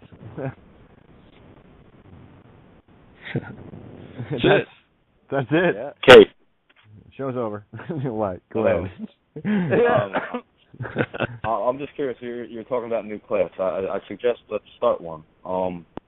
What's next for you? Where would you like to see this world? And there's a few other things I'd like to touch on that I hear a lot, and there's a lot of things that you don't really hear a lot. I like a lot of the stuff that Seven was bringing to the table. And the man, he really speaks a lot about the the protection of what's going on here. And I think a lot of people, maybe this is just my opinion, but about the ego. There's a lot of confusion, I think, on this that I hear, just because people don't know what the ego really is. And I want to bring to the table, along with Seven is talking about, where we are the ego. We are here to guard the light, these different energies that reside inside of us. And we kind of try to pin it on something else, and I think that is making us mad and confused in a sense where, this is just a thought, but we don't hear a lot of that. And I'm trying to take claim to say, I am that ego. I am the one protecting this, and it's up to us to protect that and be the enforcers and know what's right, stand in this truth that everybody says that they talk about. Now, we all know this. We all know what's going on here. What's next for us? What are our goals? What is the world that we would like to see, and where do we want to go? We focus. Okay. We have group focuses. We share intentions. When stuff happens and the ego appears, let's take the opportunity to dispel everything that it's holding on to, because we have all experienced what it is going through, what its moment is being defined for itself through fear. We can correct that within love, through intention. Yeah. Agreed. Yes. And I'm not dispelling any of that. What I'm trying to say is. Well, let's take it one more level. Let me jump in on that first part before we move on here. The ego, and this is why I laugh at people who say, I don't have an ego. Yes, you fucking do. Okay, that's the program. What's happened here is quite simply this. This is the oil and water that is working together, the Ouroboros or the caduceus, whatever you want to call it. I call it, plasma, ether, and matter. And for me, what the ego is to me is the physicality, and it has to have its own set of parameters in order to operate here, okay? This is why oil and water cannot mix. They can hang out together, but for me, what has happened is that meat stick program that is based on pure survival only got corrupted. And what has happened is that part of us has taken over the helm where it should always be subservient to it. And in balance. That's the thing. For me, it's all about keeping things in balance, because that's natural. If you look at natural law, everything always must come back into a balance of some kind. And that's where, for me, it's walking in that film between the water and the oil, that space of energy that never allows these things to touch. That's where I have to walk. So I totally get what you're saying. What Savant is doing in a most magical way is exposing the parameters or the rules of the game around what I talk about. So it's one of the reasons why I gel so. Like when I listen to Savant, it's a totally different thing that I'm hearing. I'm sure that most people would.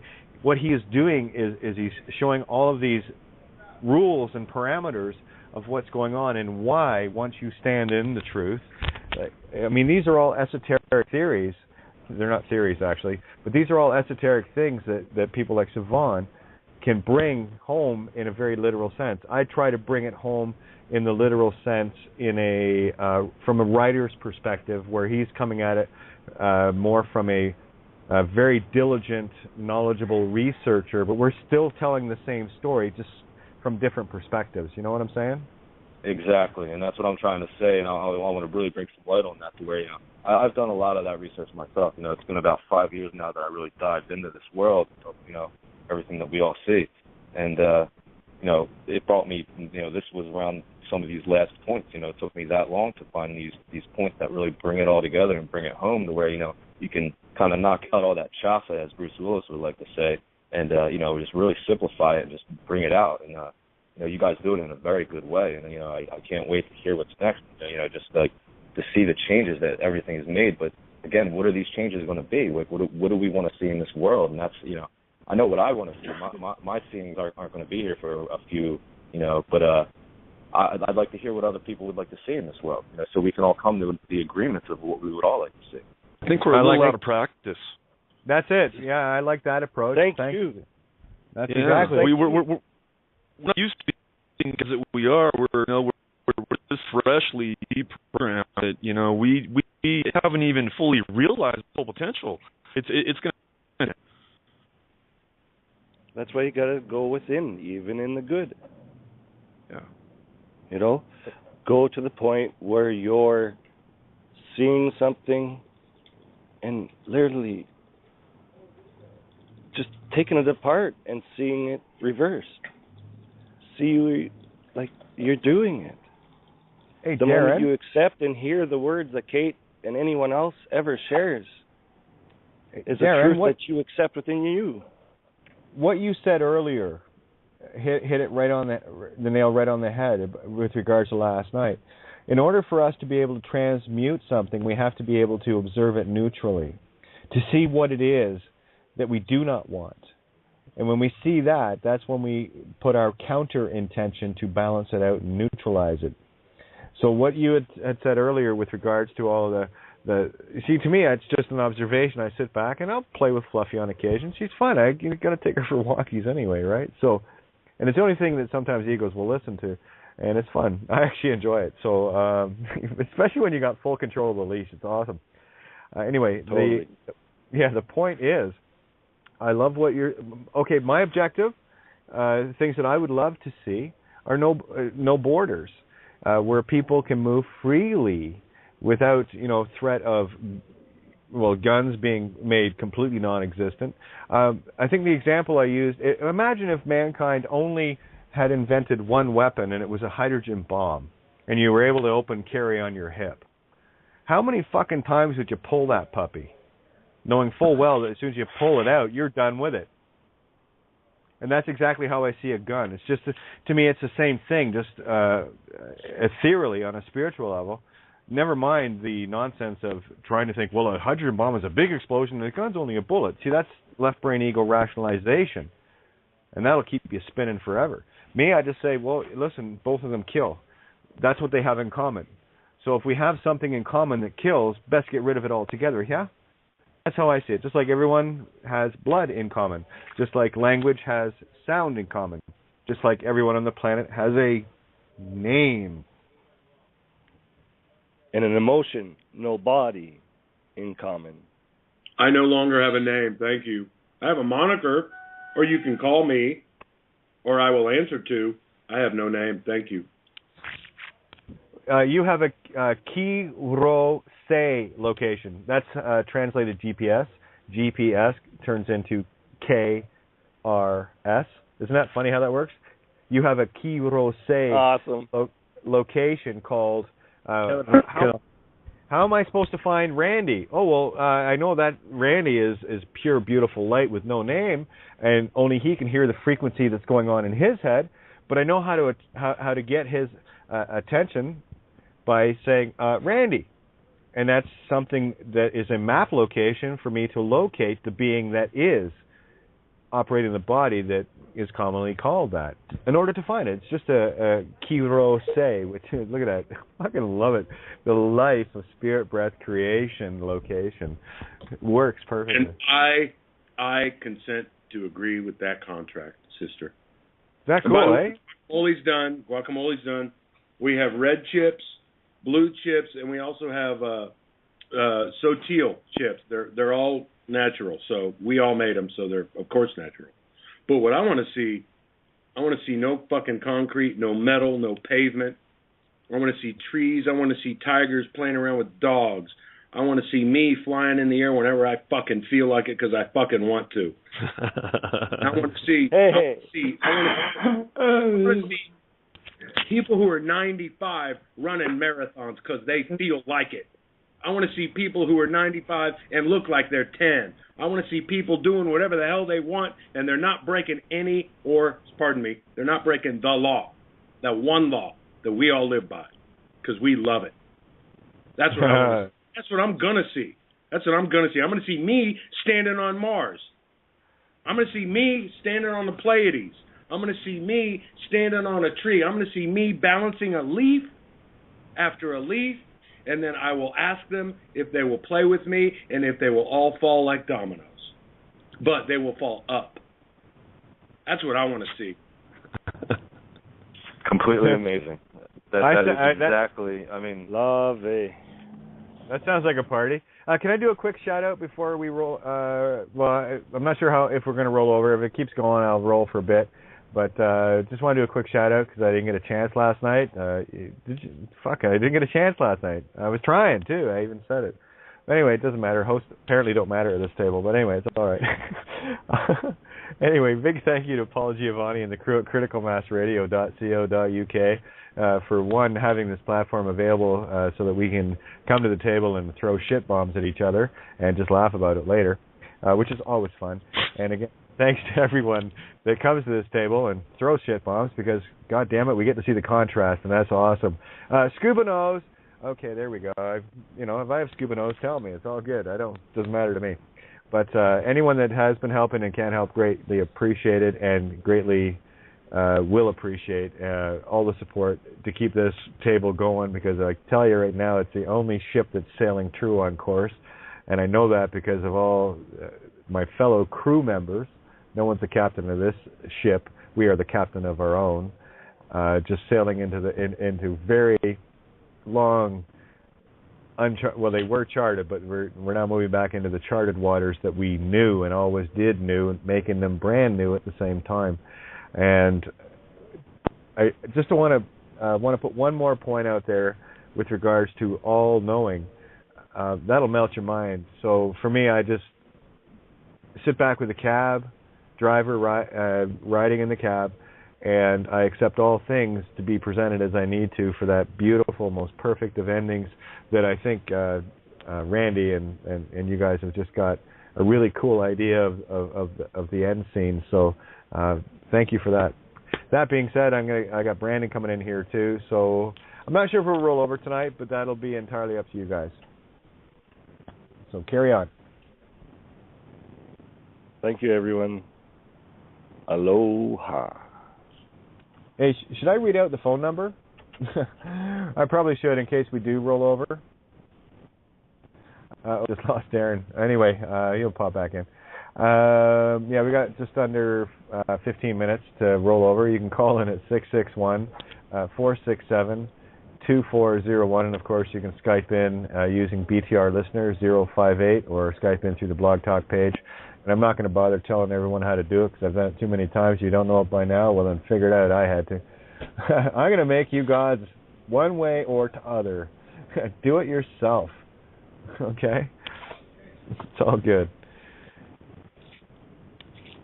Okay, I'm shutting up now. Go ahead. La Vita è Bella.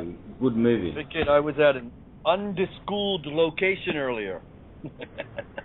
I love it. I think we have Amy joining us, by the way, guys. Keep going. We do have some sound in the background. If you guys can mute out when you're not talking, please, or cover the mic or something that's really loud in my headphones. All right. It's very interesting, Kate, where and I listen to Mark. He dove deep, man. And this is what happens when you go to explain the system for what it is. Sometimes it's hard to come back home. There's a little residue left over. There's a little scuba snot on your face. And you just got to clear that off, and then you're going to... Because when you listen to the beginning of the show on how Mark... the basis of all reality that we talk about being love, we got to come back to that. And what's coming clear is... Well, Mark kind of brought it up. That last level of this is where I look at it. I'm like, you just told me a completely spiritual game, and then you dropped it back down into the physical. That last part, and that last part's about to pop. And I'm happy about that because you guys are shining light on that issue, and that's that opportunity, and it's getting clear. I think the lady Amy at the end, she made probably some of the best points of the evening, to be honest, Michael. She was kind of spot on. He was good at the start. I enjoyed his show at the start, but guns, mate, you know? Can't see past that, like, it's no going spiritual. Well, she said it's the idea, we talked about this. Somebody will have a bigger weapon. Yeah, well, if you want to look at some of the military weapons out there, what are coming from, do you know what I'm saying? From America, you pull out a gun. These people have got 10 and tanks and drones and super weapons that will basically come through your letterbox. Okay, can we, Paul? I'm going to say it one more time. Can we please stop creating and manifesting this, because that's creating a scenario for people that is going on in their minds. So let's just drop the whole fucking weapon thing, please. So when we come from love, there's no more fear, right? That's the basis of actuality. You come from love, there's no more fear. And when we talk about certain instances, you realize you're dealing with the fear. It's just like even dealing with the fear, you're coming from love. And the air's coming clear. That's all I got to say. The air is coming clear.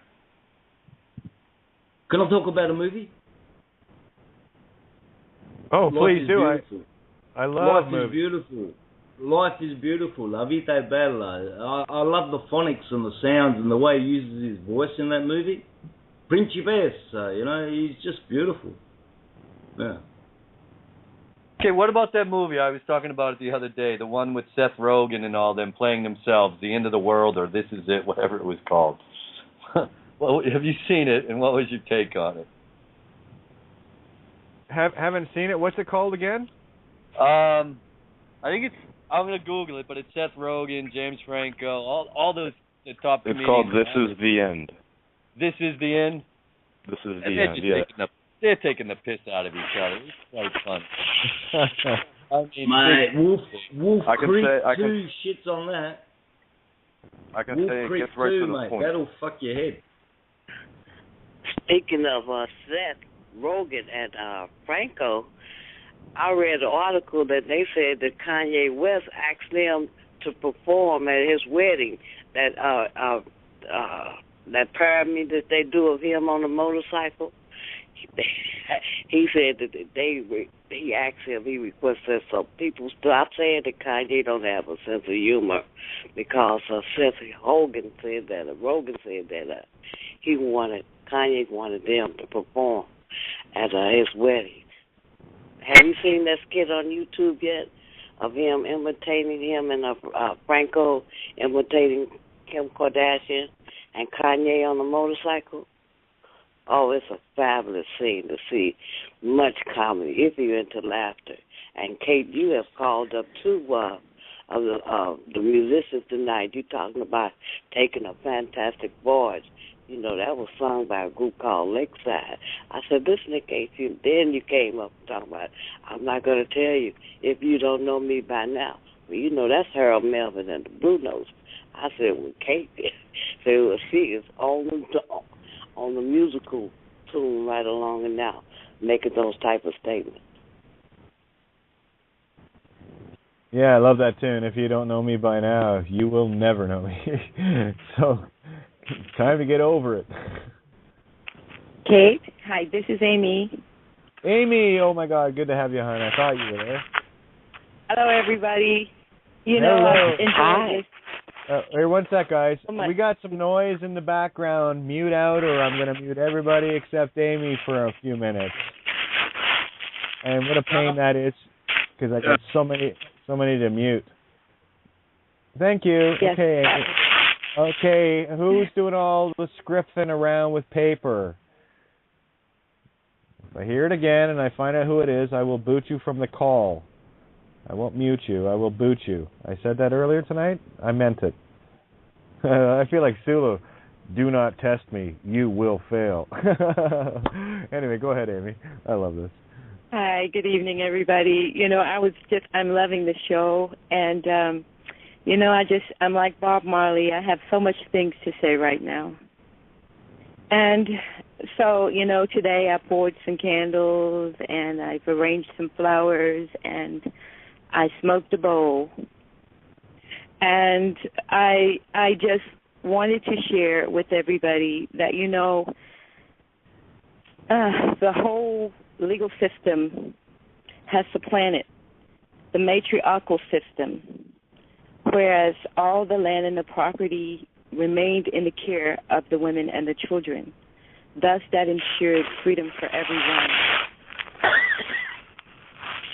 And I wanted to say... Food out, Barbara. That's it, because she's on the phone. Excuse me, Amy. Yes. And I wanted to say that, we are the Na'vi, as the movie Avatar pointed out, and the whole world stands on its toes, awaiting for us humans to wake up. That plant kingdom, animal kingdom, the mineral kingdom, there are kingdoms untold to us. And how God speaks to us or nature speaks to us is through itself. And I'd like to say to anyone listening tonight that if you want to hasten your awakening, eat more plant-based foods because they speak to us. And I think Bill Donahue's work on photon light helped me so much as to understand these things like this. So, when we deal with the metals, you watch how upset people get, like they did at the table last night. Anytime money comes up, anytime guns come up, anytime gold, bullets, anything like that, people's emotions get all involved. So we really need to look at this. We really need to look at what's really going on here. Why, and I think Seven's work is just on top of that, and I know there are many, many more. But, I wanted to reach out to my fellow people who are in religion, that like I was for many years. And I wanted to say to them tonight that if you were going to wake up in there, how long did your parents go? How long did your grandparents go? How long have you gone? Have you awakened yet? And I realized there the fear, that my true fear, I actually woke up in the Kingdom Hall of Jehovah's Witnesses when a brother was standing up there speaking. I won't call his name, but he was likening the world to the Titanic. And I told my children, get your bags. We're out of here. Because, if I'm going to be afraid and I'm going to navigate this world, I'm certainly not going to come in here and have them spoon-feed me this shit every week, 5 meetings a week. And so what I want to say to you all is that if religion is divorced from the mother, it's divorced. On my walk daily, I have to walk past the schools. There's 3 schools in a 5-mile radius. And these are elementary schools. And I have never seen so much litter as these children unconsciously drop every day. And people litter and throw litter out of the windows of their car because why? They're divorced from nature. Why? Because when we eat junk food, it's wrapped in a whole lot of paper. It's not natural. And until we become natural, we will be divorced from the kingdoms of the world that are waiting for us to save everybody. They're waiting for us to wake up. And so I recommend, one of the things I do when I listen to the show is I have a tablet. And I list the movies that everybody mentions in the shows. I also list on to the left songs that our Minister of Music, Barbara, mentions, or various entertainers that she mentions, because I know there are no coincidences. So there's something maybe going on in the lives of this or whatever that maybe I need to see or look at closely, and I dismiss nothing. But eating food again, eating is what we eat. It's our connection to light, to the plants, to the photon belt that will cause us to wake up. And, I say to people that are Christians, I don't know much about other belief systems. But, the Bible says, Babylon the Great, get out of her, my people, if you do not want to share with her in her sins.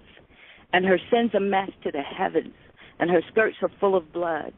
And I think as a law enforcement officer how unconscious I was of that, and how when I had an order, I executed, notice execute, that order unconsciously.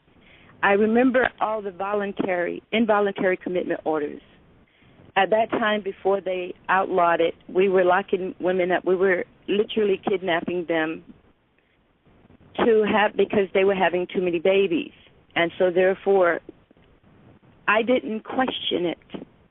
I went out and I served that paper and delivered that person to the hospital or wherever it was just totally unconscious. And I want to say to my fellow law enforcement officers who are still in the business, who are still in this corruption, you don't know. I went in thinking it was just a job, officer friendly. I didn't judge anything. There were judges that did that. I reasoned I wouldn't have that piece of paper in my hand were it not some reason. I had so much judgment because of religion. I felt that women who were out there pregnant, they shouldn't have been out there, or they should have married prior to that. They would have been protected. Their children wouldn't have been in the system. I had so much judgment because I was only able to see things from the way that they trained me. I try to stay away from these legalistic terms and speak as a human because that's who I am.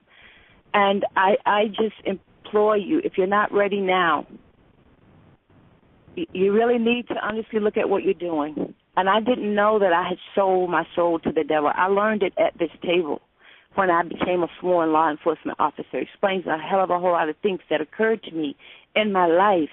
And so I say, if you want to taste, you're waking up. Eat more plant-based foods, and you will. And also realize that everything in our life that we are undergoing is as a result of having been tricked, been duped. And the duping is every day. We're waking up to that. And according to what I've learned at this table, that cancels that spell. And so I like the magic that we practice here, and that we it's just a place to be. So keep coming back. Thank you. Hello, Amy. Okay, aloha all. It's about 1 minute left in the rollover. Much thanks to those who ain't rolling on, and tune into the Emerald Table, Gaia Sophia Dreaming, 4 a.m. Hawaii Dream Time. And much thanks, Amy, and all who come to the Emerald Table and Outside the Box. Yeah, we're going to roll over here probably right now. Anyone else like to chime in, please do. Aloha, Mike. Hey, Mark. Aloha. How you doing? Hello. Beautiful. Thanks so much for sharing, Amy. You don't know how important this is and how much this means for first to get forward and speak your experience. And much love and thank you so much for being brave and doing that. I agree. I think that people who have been indoctrinated from childhood into strange and tough practices that are religious, that have woken up and walked outside the box, they deserve and you have my utmost respect. I really appreciate that. Thank you. As mine as well. Thank you very much, Amy.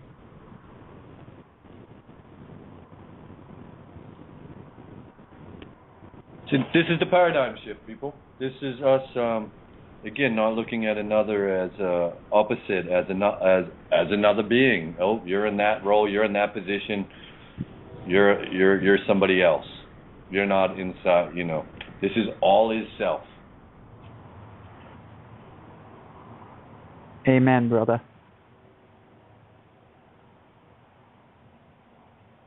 So anyone else like to chime in, please do.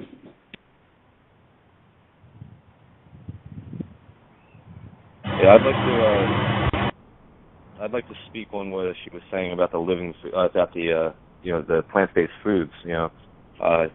People need to know, raw fruits and vegetables. They're what's going to heal your body. They're going to give you that live information. You got to get living foods for a living body. Because when you eat these dead foods, that's only going to create a dead body. There's a lot of information out there. The raw living foods movement. I mean, it's the plant-based diets we were all meant to be. We're all actually frugivores. If you can't pick it and you can't pull it, you shouldn't be eating it. All this stuff that's in the bags and the boxes, it's just going to kill you. And that's another part of this consciousness wake up where we need to start taking care of the body, because regardless if we're in the spiritual, in the depths of our mind, wherever we are, we still have this body. Again, like I said, we have to protect this body. So what are you going to put in your car? You're going to put the best fuel into your car. You got to put that best fuel into your body that you can find. Of course, we've become filters for this environment, and that's definitely going to be hard to get away from with everything that others are doing to this earth. But I mean, again, it takes one, like Kate says, and one will create many. We are going to multiply, and it just takes. We need to get that knowledge out there about the plant-based diet, and it's very important to stop eating the cooked. We're not in the Ice Age anymore. We have the abundance of food. It's all out there. If I just want to say one more reference on that, Dan McDonald, the Life Regenerator, look him up on YouTube, and that will be a great place to start, and an amazing person to really listen to what he has to say about how to care for your body and the things you need to do to get healthy. And that's really where I'm going to leave it at that, and anybody else who would like to chime in, it's your turn. Could you repeat his name? It's Dan McDonald, the Life Regenerator. And I'm saying start from video 1 and watch them all. Because if I could say my top, if you want to call it a guru, my top teacher in this realm of the plant-based diets, that is the guy that I went to for all of my knowledge. And there's a few books out there too. The Detox Miracle Source book. If you really want to learn how to detox your body and really look at your body as a sponge, where you got to squeeze that dirty sponge all the way out down to its bare minimum. You got to let that thing fluff back up with that nice raw natural energy. And we got to stop eating for pleasure. There's a lot of pleasure involved. We need to start eating for fuel. It's the matter of getting that raw DNA inside of us and living enzymes, not the cooked out enzymes. Anything you cook over 105 degrees, you're creating a dead food, changing the molecules completely that were not built for our body. So, and there's a lot of information out there that I really suggest people looking up. And I have a lot of knowledge on the facts, and I can definitely help anybody that would like to learn it. So this is the point that Seven keeps bringing it to. There's only so far you can go in a way. Well, again, excuse me, I don't want to put a limit on there, but it can clear your perceptions. It can clear your being to be able to perceive better or clearer, to resonate more with your heart when you do these things for self. And we know one of them is love yourself. There's the first. And from there, what are the other things we're doing? We're putting stuff in our body. And if you're going to do that, we recognize how just from simple living, you didn't have to read a book or whatever, you eat a heavy meal or whatever, you got backed up. And then you're like, that's not normal. That you got fat from it. You're not saying, oh, look at me, I'm healthy now. Where did this come? No, you're like, I ate a bunch of junk and look. And so, this isn't like we're telling anybody really something that they couldn't understand. You ate a bunch of junk, you're unhealthy, you don't see clearly. Your perception of reality is a little bit askewed. And so we know that when we do have these cleansings, eat a more plant-based diet, it's like all of a sudden you start tuning into the truth more, you start resonating with stuff, you start seeing other perspectives on an experience in your life, and it's no more clouded, it's clearer. And there's a correlation, direct correlation in this, and it's beautiful. It's like, people, what can I do? And this is what you could ask a lot of guys, and Seven will say, what can you do? Well, the first thing you got to do is basically a whole body cleanse, if you haven't done one in a while. It's just like, can I tell you to read a book? Can I tell you you study this, or you must do this practice? They always come back to the self. And so I kept hearing that message. So before you can even, let's say, access more inner knowledge in yourself, sometimes you have to clean the system. And we can talk about outside all we like, but let's clean that internal system that we have, and then we're going to see that reflection outside. That's the beauty of it when we tune in, and everyone's like, we stand in truth, we're protected. And that's where I've had this own kind of catch-22 in my life where, like, wait a second, this doesn't make sense. If I know this, how can I think that? So if you know when you stand in your truth, the universe is actually now, in nature, is actually giving you more. It's like amazing. You stand in your truth, it's going to get clear, and I mean really, truly, you're not standing in your truth and flipping into fear. and saying, but I'm standing in my truth. But what about all that fear you're exhibiting also? When you truly stand in your truth, you have no fear. The universe and nature, whatever you want to call it, God, is the supreme being, you, is now making it easier and easier for you, if you want to say. Like Kate says, you're protected. Nothing's coming in here. And then inside, this is what I'm saying. So then, when we then tune into fear and look at the masses, I'm just going to say masses as a sheeple, all of a sudden we're like, well, if it works for me to stand in my truth, how come they need a gun now? Or how come they need to fight the courts? I'm like, guys, do you see the illogic in that? You just went from I'm standing in my truth, I'm in my power source, and it's beyond protection. Like I said, you don't even think about that. You're just watching this the beauty unfold. So when we think of the fear, that's where I'm quite curious. I'm like, how did that weapons? And Seven did an episode one time, and it was called Weapon Worship Part 1. Go back and listen to it. He talks about it, and he talks about weapons in many different forms and this idea behind it. And I've been waiting, in a way, for Weapon Worship Part 2, because Part 1, kind of, I was just like, okay, where's the next bit? And maybe this is something I'll breach with him, because it's an issue that it's an opportunity for us to clear. You see, we know we speak the truth. We don't need any weapons. It's just obvious.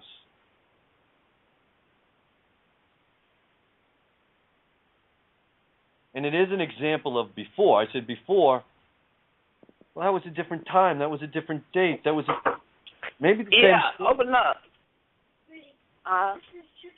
So in this, I'm just a little curious sometimes, and I'm not going to get upset about it. I know that I kind of went through that path of knowledge to come to this clarity, and recognize others are going to come through their path and recognize this clarity of the truth also, and not get caught up in the fictional reality and thinking it's a spiritual. When you stand in your spiritual strength,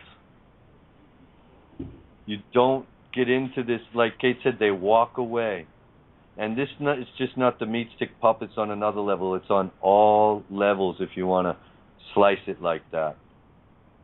It's a vibrational thing. It's no longer resonating in your vibrational field. So how could it come in?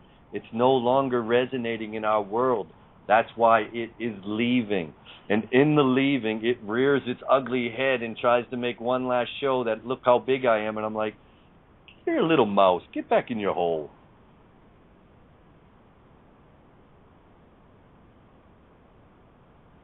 So with that, aloha. Hear, hear. I mean, that's great. Hey, you know what, Michael? Why don't you give a little promotion on your show that's coming up in the morning, eh? Just saying. Yeah, so, it's going to be 13 hours about? Yep. Almost 13 hours. In the dream time, we get that pure flow, guys. I really recommend for anyone. Like, it's Gaia Sophia Dreaming, 4 a.m. Monday, Wednesday, Friday. And my reminder is, if you have, a lot of you guys stay up late. I mean, what time is it in the UK right now? 1 p.m.? What time it is? I don't even like to call it the UK anymore. Greenwich Mean Time? Yeah. 5 hours ahead of Eastern, so it is, I'd say 10 after 2 in the morning. 10 past 2, yeah. Yeah, so what's generally happening is, when you guys are going to sleep, is the time I'm generally waking up. And I don't mean exact time, like you're going to go to bed, say, in 1-2 hours. I'm going to wake up in, 10 hours or whatever. But it will be, by you guys going to bed, I'll be waking up. And I watched this, and it was like almost like a changing of the guard. Okay, you late night owls, thank you for staying up. I'm awake now. I'll take it from here. Sometimes I like to say is, maybe go to bed early one day and get up at the time you normally go to bed. You normally go to bed 2 or 3. Get up at that time and go outside and check what's happening. It's amazing. It's beautiful. Okay, I'm going to start posting my photos more also. And just to share with you, you can go to GaiaSophiaDreaming.org. You can check it out. And what I'm going to start doing more is showing you some of the photos that's going on here when I'm tuning in and doing the show and when I'm not. And I think I'm going to have to maybe start the transmission earlier from 3 to 5 because the light's now here earlier, and I got to be in my spot. I'm planning on moving down there anyway, so that might not have to change. But it is just glorious, the beauty from where I am, and I'm not in a city. There's a reason I'm not in the city. I chose to move. So wait a second, why do I want to live in this environment? It's nice to visit sometimes, and that's what it is. It's just like, if you don't like the snow, move. If you don't like that, especially in the so-called Western worlds, we haven't had that restriction so-called heavy on us. So we did have that freedom. It's our freedom. So whether there's someone saying you can or not, that's always our freedom. But my recommend again is experience a dawn again. I don't know when the last time you did it. Experience the last of the night sky, the last of the stars, and see the colors change and welcome the sun. Welcome everyone. Just do this. I don't know the last time you did it, but every time I do it, I'm blessed. I am blessed, and I'm thankful. Yeah, just a reminder as to why this whole borders thing is so absolutely critical. Because too often I hear people talking about their situations from their perspective only. And, if it's snowing somewhere, move somewhere, absolutely. But here's the problem with borders. Try to get somewhere other than where you are without having to deal with any of this stuff. Now, again, see, right now I drag this body around in Canada, what they call Canada, and, for me to take up that option, for example, Mike, just trying to show a contrast here. It's very easy for, quote, an American, unquote, to move around in America, which has all the temperate zones that you want, Hawaii included, right? Alaska, there's cold, and Hawaii, there's nice and hot, which is not the same for someone, say, coming from, Romania, or Pakistan, or from Canada, or from Ireland, or from Argentina. You see what I'm saying? So, again, the only point I'm making here is stop thinking only from your own selfish fucking perspective and start imagining what it feels like to be one of these kids living in a Middle Eastern country that's getting the shit beat out of it by these masters. Because until you can be that individual, you haven't got a fucking clue. This is not about looking at it. This is about being it. Imagine what it feels like to be there, to be in that situation, to be dealing with the shit that they're dealing with other than you. And this is how I approach everything in my life. And this is so true because this is how I look at it. You can talk about the Constitution, Republic, democracy, or nothing, and I'm still like, I don't want to see. I don't, because I'm going to talk about the world I live in and how I imagine it. There's no borders, there's no government, there's no countries. None. How could it be? But I live in the land of the free. And as Kate says, what about that guy over there? Or that kid over there? Oh, so now I have the best country in the world and he's left the shit? No. Which part of all his self did you forget?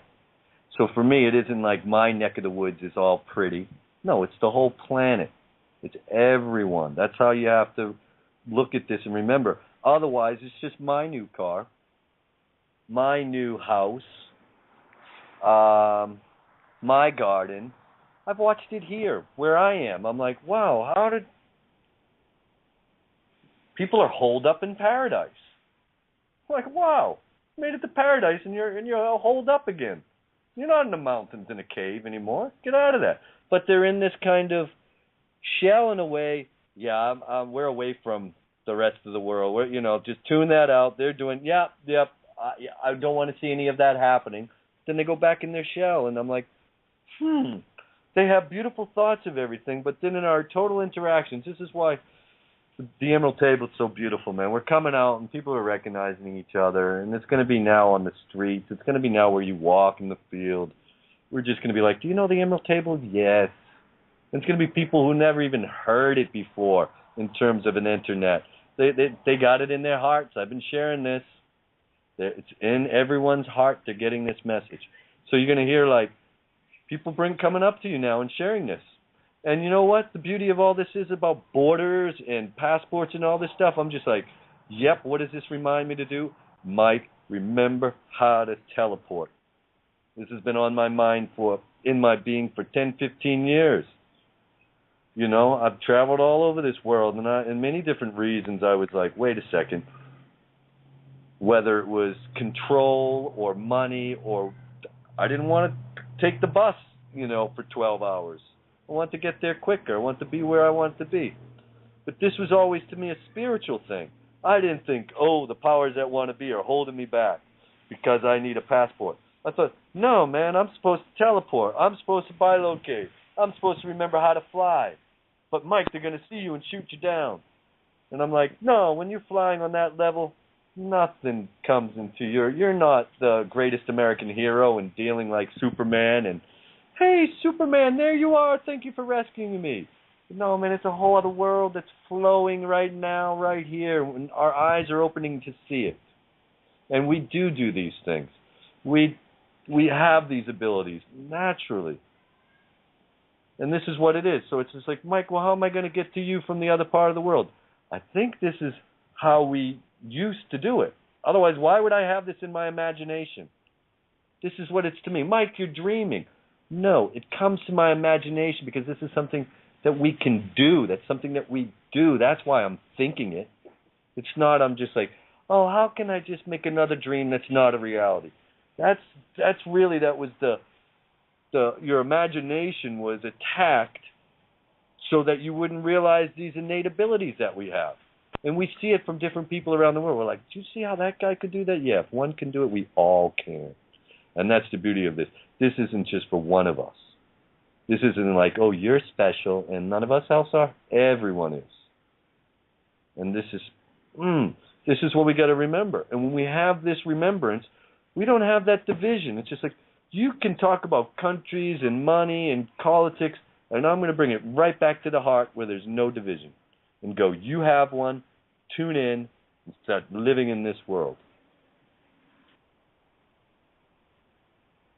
Bueno.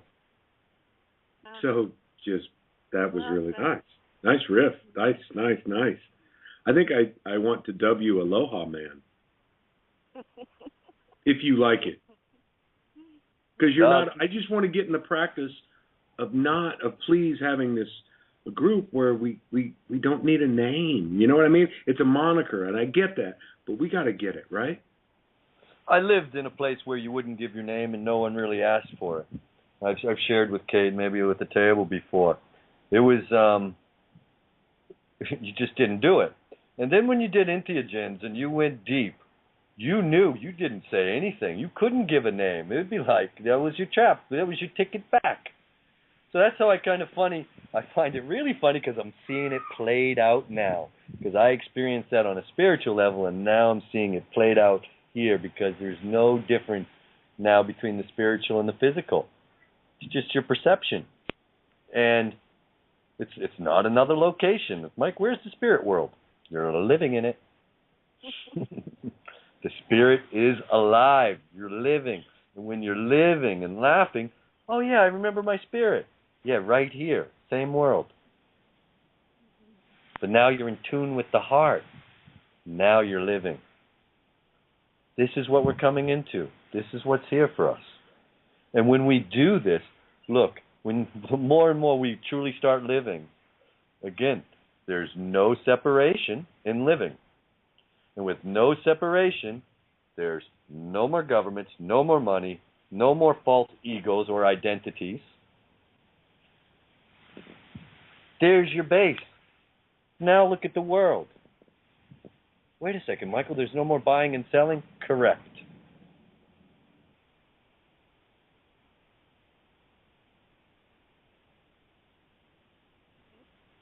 I'll see you there. Yeah, no more duality-ing, buying, or say-L-ing. Okay, because that's all left brain. L, left, get it? Savvy? On Leo? So like that, there's no fighting either. You don't fight with yourself. We grew up. We're growing up. We're remembering that. Not to fight with our own selves. And when we do that, how is it possible to do that outside? Mike, but that guy down the street's still doing it. Yeah, and it's going to get limited and more limited so that you can only do it to yourself. That's why you're going to see it. We talk about policemen. What about thieves? I mean, yeah, this is what we always talk about. We need policemen to protect us from the thieves. And I'm like, really? Because something's messed up there, because generally I associate that behavior being the same. You're being an asshole and you're being an asshole.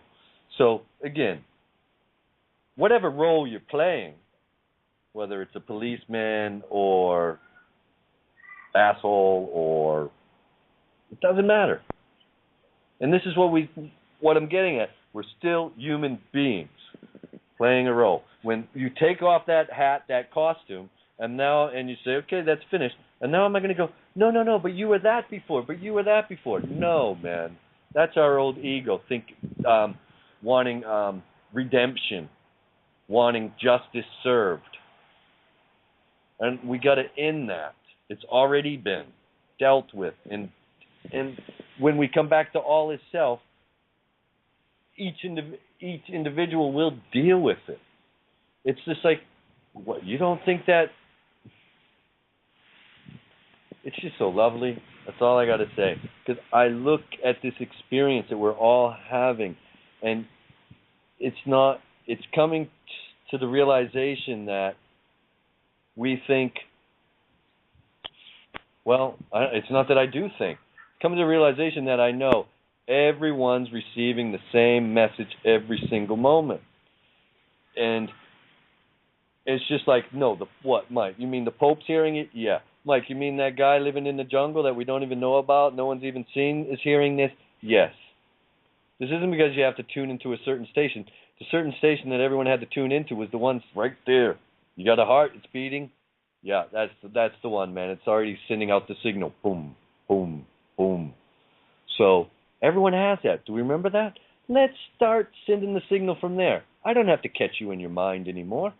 I'm into your heart. This is where I'm connected. This is where they've already proven it, and I didn't need to hear this, but I knew this. That the heart is, if you want to talk about in terms of thinking or brain power, it's way more powerful than that so-called brain we got in our head. This is the world we live in again. This is the base. You come from here.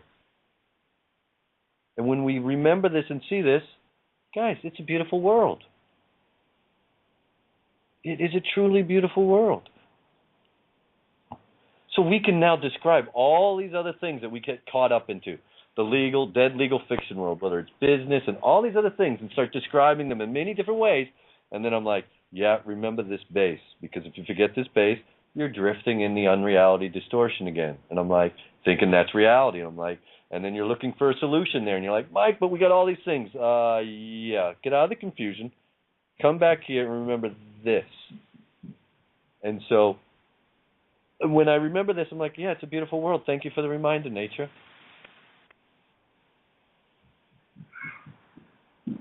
And it is simple. Mike, no one's harming each other anymore? No. And we don't mean just physical.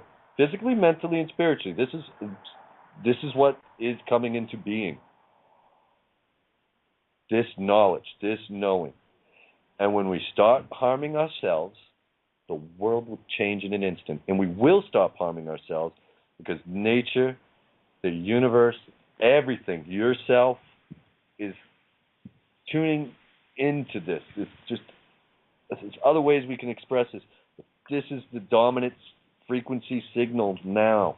And so when we think, but what about them? How am I going to fix those guys over there? You do it by fixing yourself. Okay, I got to tune it in a little more. I got to fine-tune a little more. Mike, but those people are over there are, doing this. I got to fine-tune my heart more. I got to fine-tune my heart more. The more I fine-tune me, I know it's fine-tuning everybody.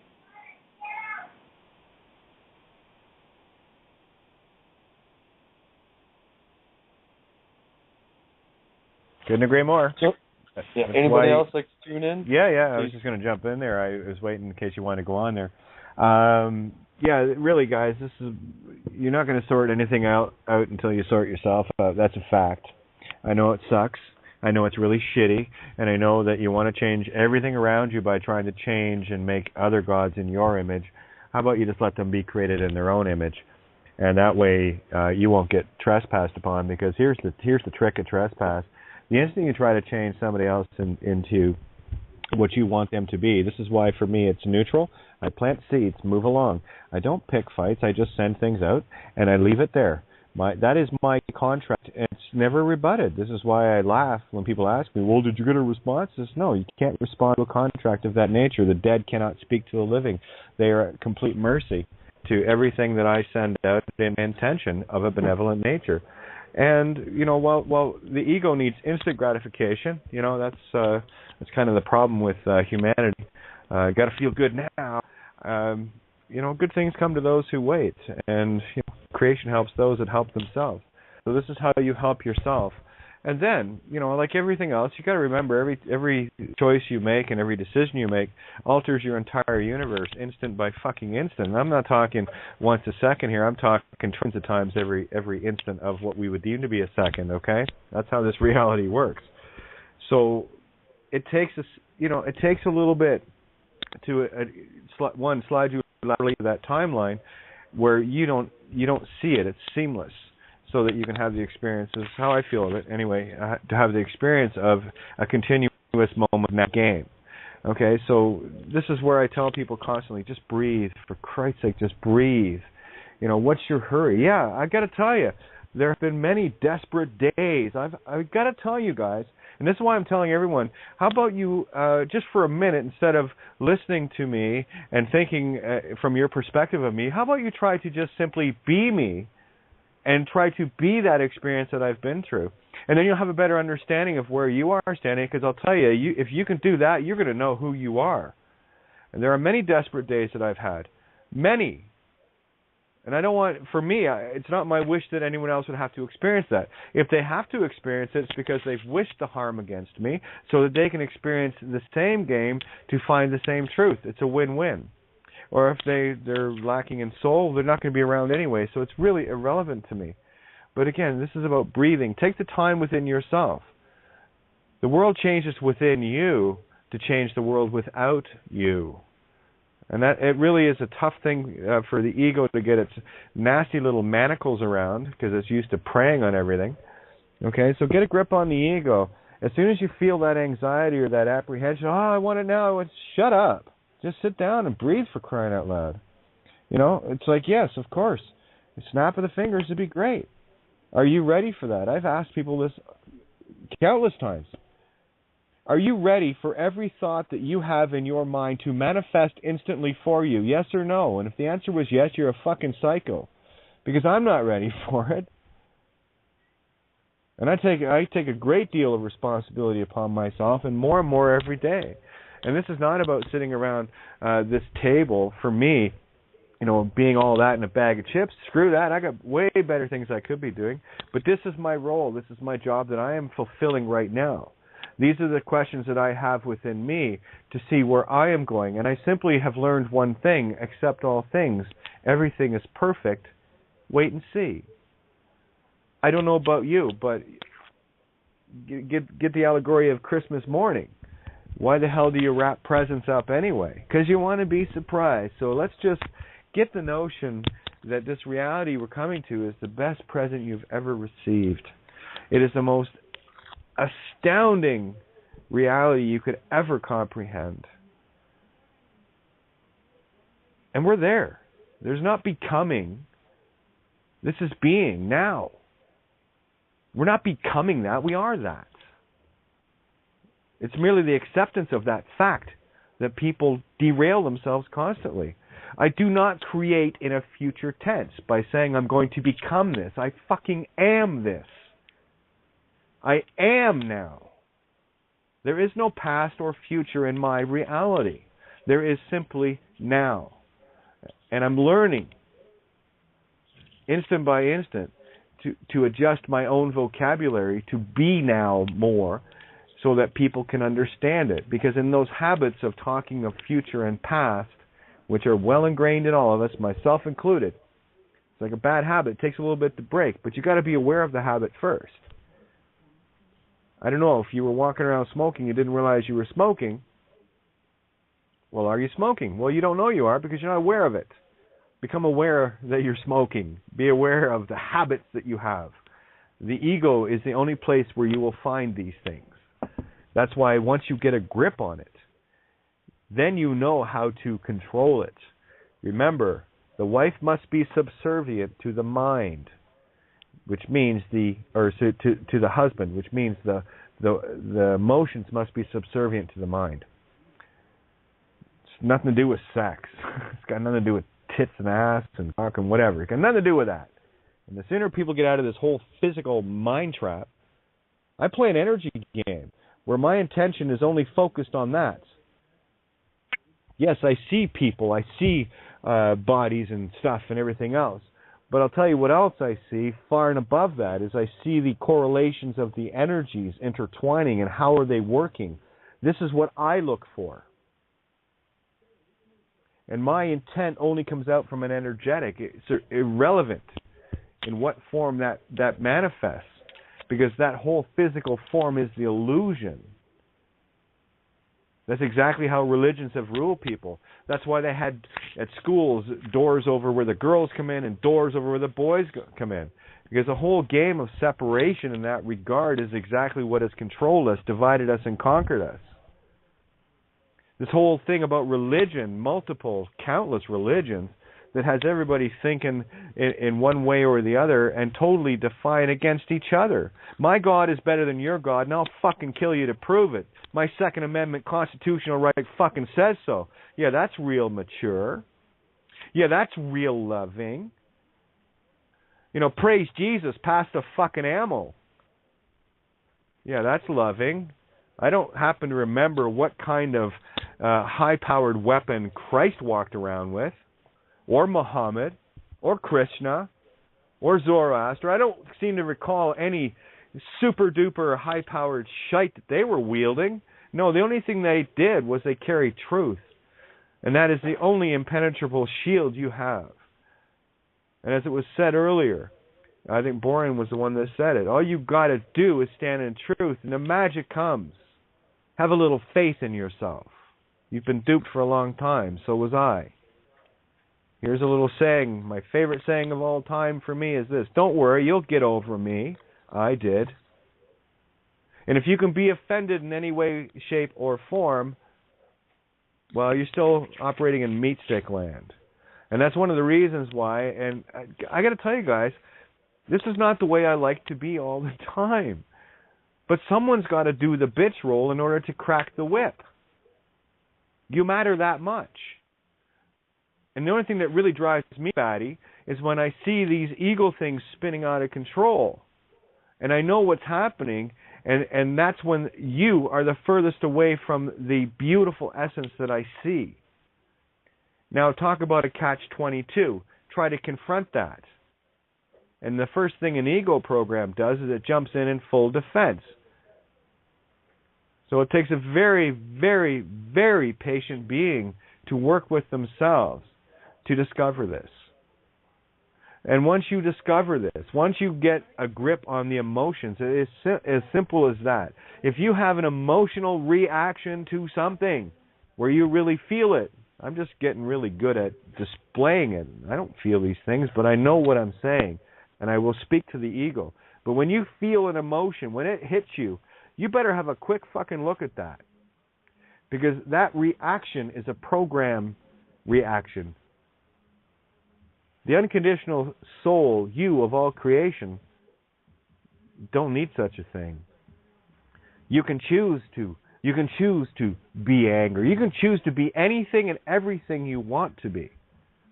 When you are at effect to it, though, that's when the emotions are choosing you. That's when the ego controls you. So do yourself and humanity a favor. Sort yourself out. Work on yourself. Start looking for the things that trigger your bullshit antics. Like I looked at the things that triggered my bullshit antics. And from time to time, when things crop up, I see them instantly go, oh, yeah, there's something that still needs just a little defragging. Got it. But I'm that alert, and I'm looking for it every step of the way. I got to tell you last night, if last night had happened 6 months ago, or better yet, a year, because the 6 months that wasn't so bad, but a year ago, if for you guys that remember the Kyler Davenport nights, can you imagine? Oh, yeah, I've done a lot of work. And I get the joy of knowing that work was laid bare across the internet for all to see, for all to hear. And the simple truth is, I was only trying to get all over me, to get over myself.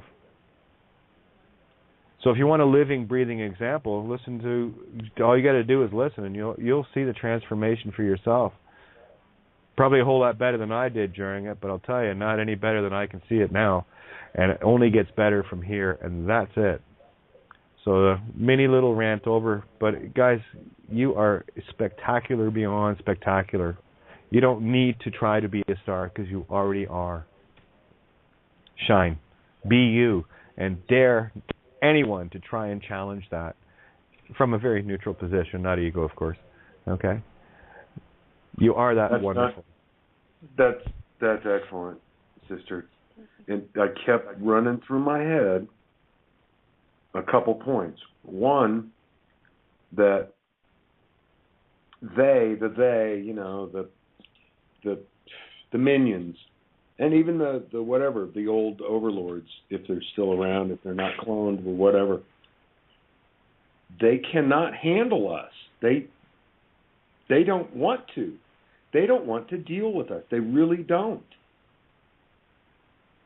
And they've done their job, and they've done it well. We've let them do it well, right? And I keep thinking of when you said that a few moments ago, of the kid in China in Tiananmen Square standing in front of that tank is an image I will always remember. They did nothing to him. They came after him after that, and he stood in his truth. They never jailed him, nothing. He knew something, right? Whether he knew it or not, he knew something. And they don't want that. They can't handle it. It's all done. It's all over, because that guy really woke me up to something in a way in my consciousness. I'm sure of it. And he took that, what we were talking about the other night, that leap of faith, and ground came under his foot once he took that leap of faith, of knowing. He didn't know it would happen like that. I mean, I'm sure he didn't wake up in the morning and say, you know what, I'm going to go stand in front of a tank for the whole world to see. There's no way. But he lived in the now, and he did it. And that, I will always remember that. And you are so right, everything you say. That's well, the guy not that knows. right, but you're spot on. I know. There, it's true. We'll use it from the context of we found the truth. How's that? Okay, so for me, yeah, it works for me, right? We found the truth. Yay! Everybody's right. I told you. I can make everybody right anytime, any day. It doesn't matter. It just depends on how you look at it. What was I going to... There was something I wanted to share there along the lines... Oh, yeah. When you're talking about they, that is that consciousness without life. Of course it's powerless. The only power it has is that which it can dupe you out of. Stop being duped. Now that kid in Tiananmen Square, imagine how scared. Don't imagine. Put your foot in those shoes for a second. Stand in front of those tanks. Don't imagine it. Stand in front of those tanks, and know at that point that shield was completely engulfing him, rendering an entire Chinese military fucking castrated. That's God. That's not standing there with a gun. You're just going to get run over, moron. You're playing the game with them. Well, those that join the game are the game. Live by the sword, die by it. That's how it works. I have really big feet. I know. And I'm glad you shared that. That's one of the most profound moments in our history. And did you ever see the full blown-up version of how many tanks were there? They were lined up a long way back, and he stopped the whole column. Dead in its tracks, literally. Funny how that works, eh? Tanks for the memories, you know. You know what? I'm sending him my love right now. Oh, infinite. You know, that's you, boys and girls, standing in a different form or a different point of you. Be that point of you, then you will see and be able to create from that point of you. I love being in the shoes of others, because I can see their viewpoint. Now, I will tell you this right now. If you can do that, you will never have another argument as long as you live. That's one of the reasons why this psychobabble shite that goes on of immature wannabe souls that still haven't figured out the basics. Only an ego defends itself, and only an ego will challenge. Only an ego has to keep fucking talking, so as truth is not allowed to ever set foot in that arena. Only an ego will babble on about nothing while generating all sorts of nonsensical energy. I got to tell you guys, it's pure psychopathy to me. And I don't have to listen to it. I can feel it. And many of you are feeling it too, and we're done with it. I know you are. I know I am. Yeah. So let's stay the course here. I'm going to shut up now because I've been on 45 minutes longer than I was going to be tonight. So I know we got Paul in the call here, and there's Janet. Give us one of your giggles. You have such a beautiful laugh, like Colleen and so many others. Well, I just wanted to share a story I heard the other day. I don't know if you guys might have been posted. I haven't had Wi-Fi for a couple of days, but a kid wanted to go to Hawaii, so he hid in the front landing wheel of a jet, and he made it to Hawaii, and once he got out, he was trying to get to go, but they caught him. But by, all the physical things, he should have died because it was freezing, but he was perfectly fine, and I don't know what happened to him, but it was just a cool allegory, of what you can do if you have the mind to do it. He got to Hawaii. I was going to say, yeah, there's the missing link for teleportation, Mike. He's in Hawaii. Go find him.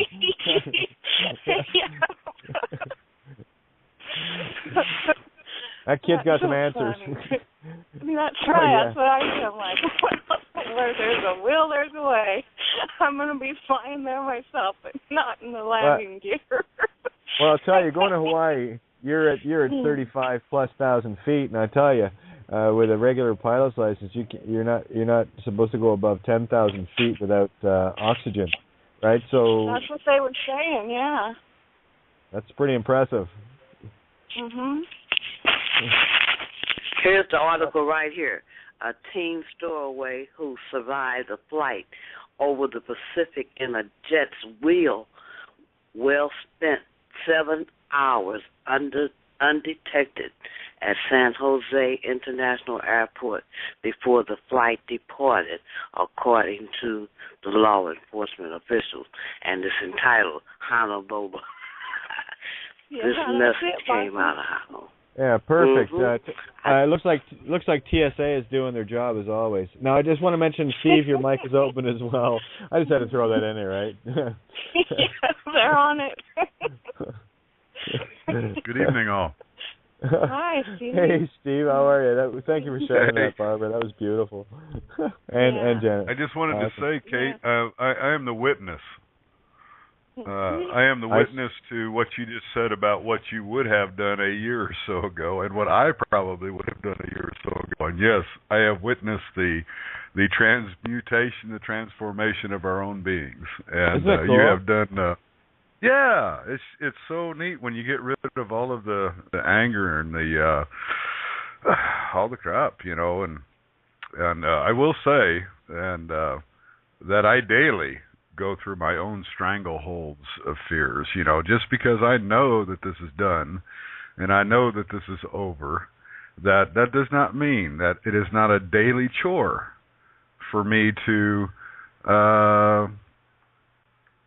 to have to deal with my own fears, Well, I wrote Steve, yes. Now here's the thought on that, okay? It's not, and I totally know what you're saying because I experienced it too. The easy part is getting to this frequency, believe it or not. The job begins in holding it. Yes. Does that work? So true, and that's what I was wanting to bring across, is the fact that Susan and I talk daily about this ongoing situation that we have and how we are handling it and how we continue to feel about it. And it's just standing that post. And it's for anyone that's out there dealing with this, it's not that, I understand all that's going on, and to never feel that you are less powerful because you still have to daily deal with the fear that has been bred into you for so many years. That's all part of learning who you are and how to stand your ground and to be strong and to know that you are in your own truth. Yeah, and if I can give people a bit of peace of mind, I mean, I've said this before, walk shoulder to shoulder on this. I think it's pretty safe to say that I've got the post that stands to the name and what it stands for and the fraud that it is. And I will never leave this post. Well, I will as soon as this game is all wrapped up. But until that point, you don't have to worry about that door. You walk through it, and I'm standing on guard 24/7, 365 in this false fictional reality. So if you need, look at what Willie did today, okay? He did exactly the only thing I've ever said. I stand to post, I shall not yield, none shall pass. And that's all he did. And what happened? Well, don't worry. I'm standing there right beside Willie, and I'm going to stand beside any one of you that does that. And don't ever forget that, because we're connected. You stand in this truth, you got every ounce of my power pushing with you. So if that's worth anything to you, stand to post, have at her, because I got this bitch covered. Well, then I thank you for that. And you have, excuse me, okay. No, go, Steve. I was just say I missed the thing about Willie. Oh, okay. Well, go ahead, Kate. Oh, I'm good. I was waiting for you guys. Oh, okay. Well, what I was going to say was something, a lot of times things happen in very small increments, and you don't really think it's that big of a deal because you sometimes get caught up in the bigger picture of this involvement that we're in, and taking on all of this great corruption. But there's a gentleman that I've known for quite a few years, and he's the rancher I've talked about that I work with.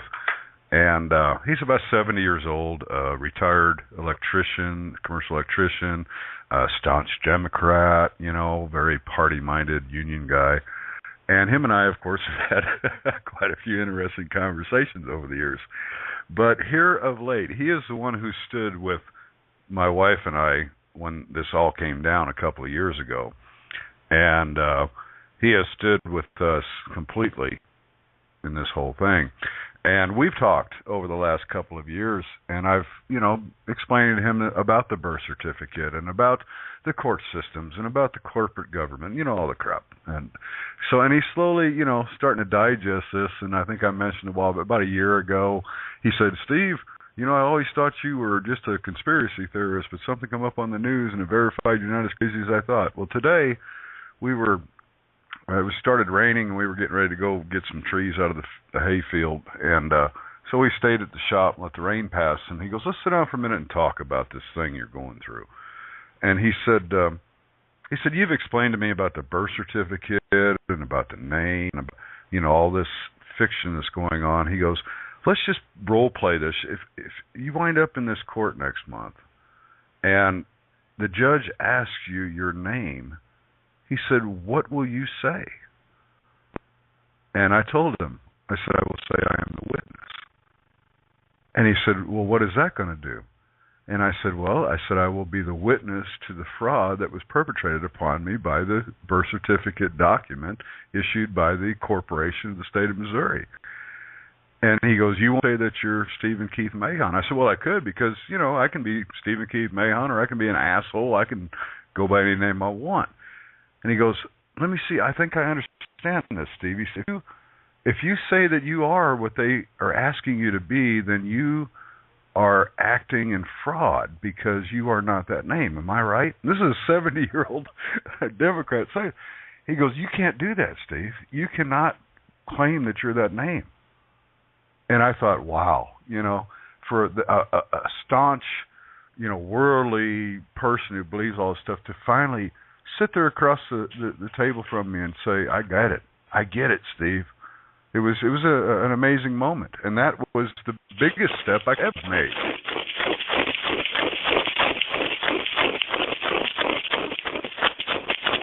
Okay. Okay, Barbara, you're gonna have to mute out your mic, huh? Someone's making popcorn, I think. That's okay. It's a movie now, so let's make sure you make enough for the whole table, Barb. Oh, fuck, how funny is that? That's perfect. Funny. That's why I didn't mute it out right away. I'm thinking that sounds like someone's making some Jiffy Pop. We haven't heard that one for a while. I haven't. Anyway, listen, guys, we only got about 6-7 minutes left here. So why don't you just do your wrap-up thoughts, and I'd love to hear you guys, please. Well, I'm just so grateful for the Emerald Table. It's just a place where the more you are yourself, the more you feel your true spiritual power, and everything is spiritual, and it's so unconditional, and we're so multidimensional, and it's just such a gift, and just every voice is such a frequency that just resonates and joins my own frequency, and I'm just overwhelming with so much gratitude and love. It's great. So thank you, everyone, and Kate. It's beautiful. Yep, I'm so grateful that this table is here. I tell you, it's one point of consciousness that I know is stable. I can hang out. Well, occasionally we get some fun here, but that's the contrast, right? So, and that was so well covered by everyone tonight as far as seeing that contrast. And, well, hey, we got another essay out of it as far as I'm concerned, so I'm golden. Yeah, another gem. Yay. Diamonds. Sending out diamonds. I love it. Well, that's what gem in eyes are supposed to do, you know? We look for the gems in everybody's eyes, and I can see them. I know. No matter what occurs throughout the 24-hour span until I get here again, if I'm able to, I look forward to it when I can, because I know I won't be the only one comprehending what I'm saying throughout that day. I know that I am not alone in not just views in truth. I know that I am in arms with millions of others, and I'm grateful for that. And I know that I am going to be, no matter my dad's hospital, he's about to, who knows what's going to happen with him, but my mom can't do things by herself. That sucks for them. But when I come here, I am re-energized. I am able to give because I have extra energy from you all. So, thank you. Power up. I got to tell you, the one thing that I was just, when you were talking there, Randy, brought to mind, I'll tell you when my game is over is when I'm out somewhere, it doesn't matter, and I just say never a mall, but you know what I mean, right? And I'll know when the consciousness connects, when someone I don't know, have never met, comes up to me and asks me, "Aren't you Kate of Gaia?" That's when I'll know. And that's what I'm waiting for. That's the one. Yeah. And it's not because it's all about me. It's because of all about connecting all of the energies. And that's when, for me, that's when the mystery of that will end. So it's just a little feeling. So it's all good. Yep, beautiful energy. I look forward to that moment soon. It's here now. Yeah, I always tell the grandkids I got them for where we play a game. We say, "What time is it?" And they say, "Right now." Oh, and yeah, exactly. I think for the closing comment from me tonight is going to be a great big thank you to all of you that are standing, especially those from within. Thank you, Amy, so much, and others that have in the past done that, and the ones that are coming online now, the ones in Holland that Bindi was talking about last night. And a great big thank you to Willie for standing so strong in his truth, and the final outcome is as expected. Hands off. Let him go. You're out of your jurisdiction because you're dead and Willie is alive, and now you know it. Now you got 10 or more cops asking the question, what the fuck just happened today? And that's all I need for people to do is to start asking, why? Why did that happen? And then, only then, will the spirit start resonating with this consciousness. That's the dominant frequency. And it's when people do what Willie did and so many others, that's what's making the shift. Willie, you changed the world today. Amy, you've changed it. You've all done it. And I'm just here to make sure you know that you're right and that you're perfect and that you knew this all along. I'm not telling you shit that you don't already know. I'm just reminding you as I'm reminding myself of the things we've known all along, and we're just tired of this little game and we're pulling out of it, and it's all good. I can hardly wait to open the present. Woo! It's a pre-scent. Okay, better have bows on it. I can tell you, it's the first time I've ever looked forward to pulling out of anything. I love you, man. Yeah, like the cops are probably like, oh my God, these Venetian motherfuckers are just, I don't know what's going on. It's so funny. Yeah. Well, just visualize yourself as themselves as a piece of toast, and we're the toaster. And don't worry, we'll heat you up. We're about ready to roll out here. So just wanted to say a big thank you to everybody tonight. And again, Paul and the criticalmassradio.co.uk. And all of you, thank you for standing your ground and for just being perfect. That's all. Yeah. Much love, everyone. Yeah. Love. Much love. Until the next time. Yeah, we're done here. I'm gonna watch. We won't finish this. Oh, if I can get it to work, we might not. You're Wait for listening to Kate of Gaia on Critical Mass Radio.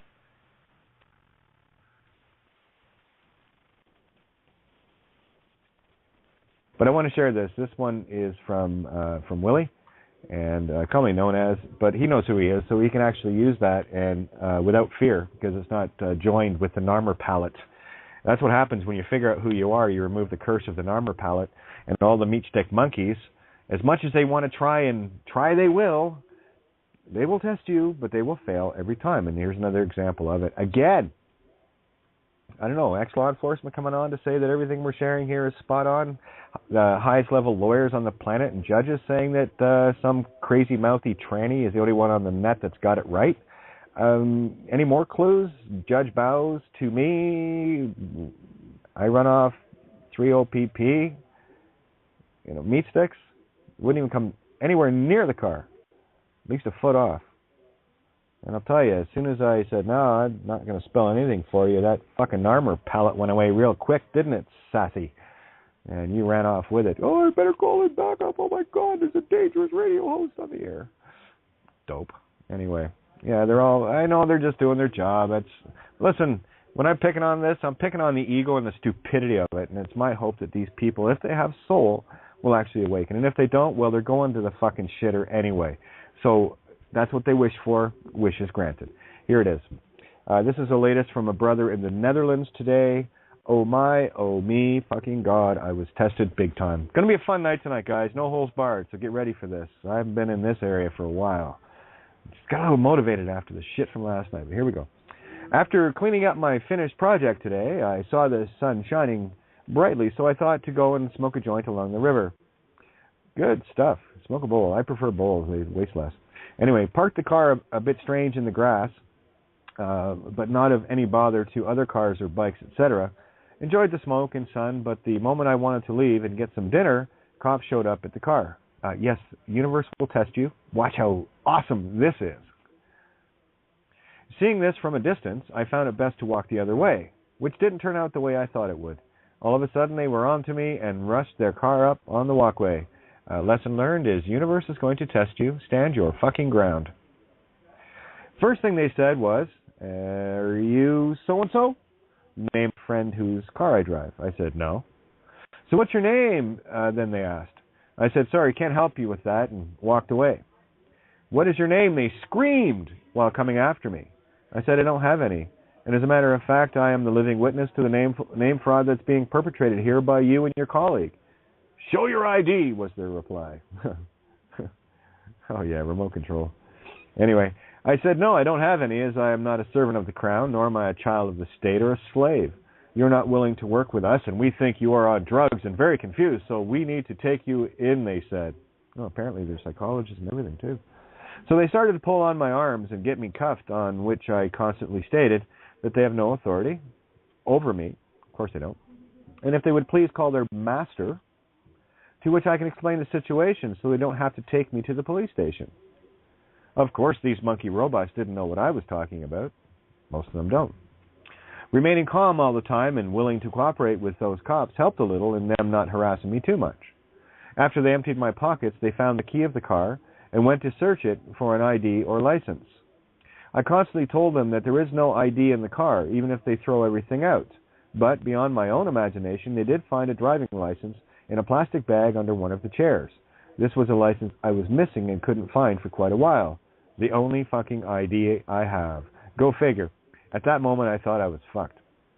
So they still thought I was a nutcase or a freak for not complying, and they brought me handcuffed on the back seat of their car to the police station, asking many questions on the way as to where I am from and if I smoked a joint before they arrested me, blah, blah, blah.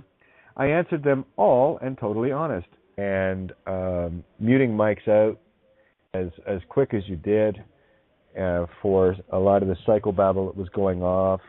And I cannot thank you enough for that, my friend. And don't forget, tomorrow morning, I believe 10 a.m. Eastern Standard Time with Sophia Gaia Dreaming, I believe it is, or Gaia Sophia Dreaming.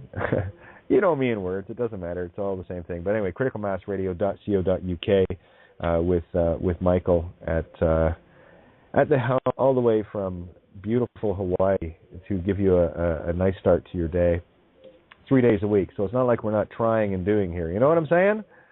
So, oh, hello, Mark. Just give me a second. Let me make sure the copy of the essay is there. Now, one sec. I just want to double check. No, Ninja didn't get to it yet, but it will be up on cadeofgaia.wordpress.com. For those that want to read along with me, which I highly recommend, every time I play show and tell, I learned that in kindergarten and it never left me. But for those that want to join in, reading along with me, it's on my Facebook. Actually, what I should do is, while I'm at it, if you want to get into the game here, let me go to Kate of Gaia discussion group, which you can look for on Facebook, and just ask to be a part of it. And it's wide open, guys. So please feel free to jump in there. And yes, I'm going to leave that page. Of course, I'm going to leave that page to get over to this one.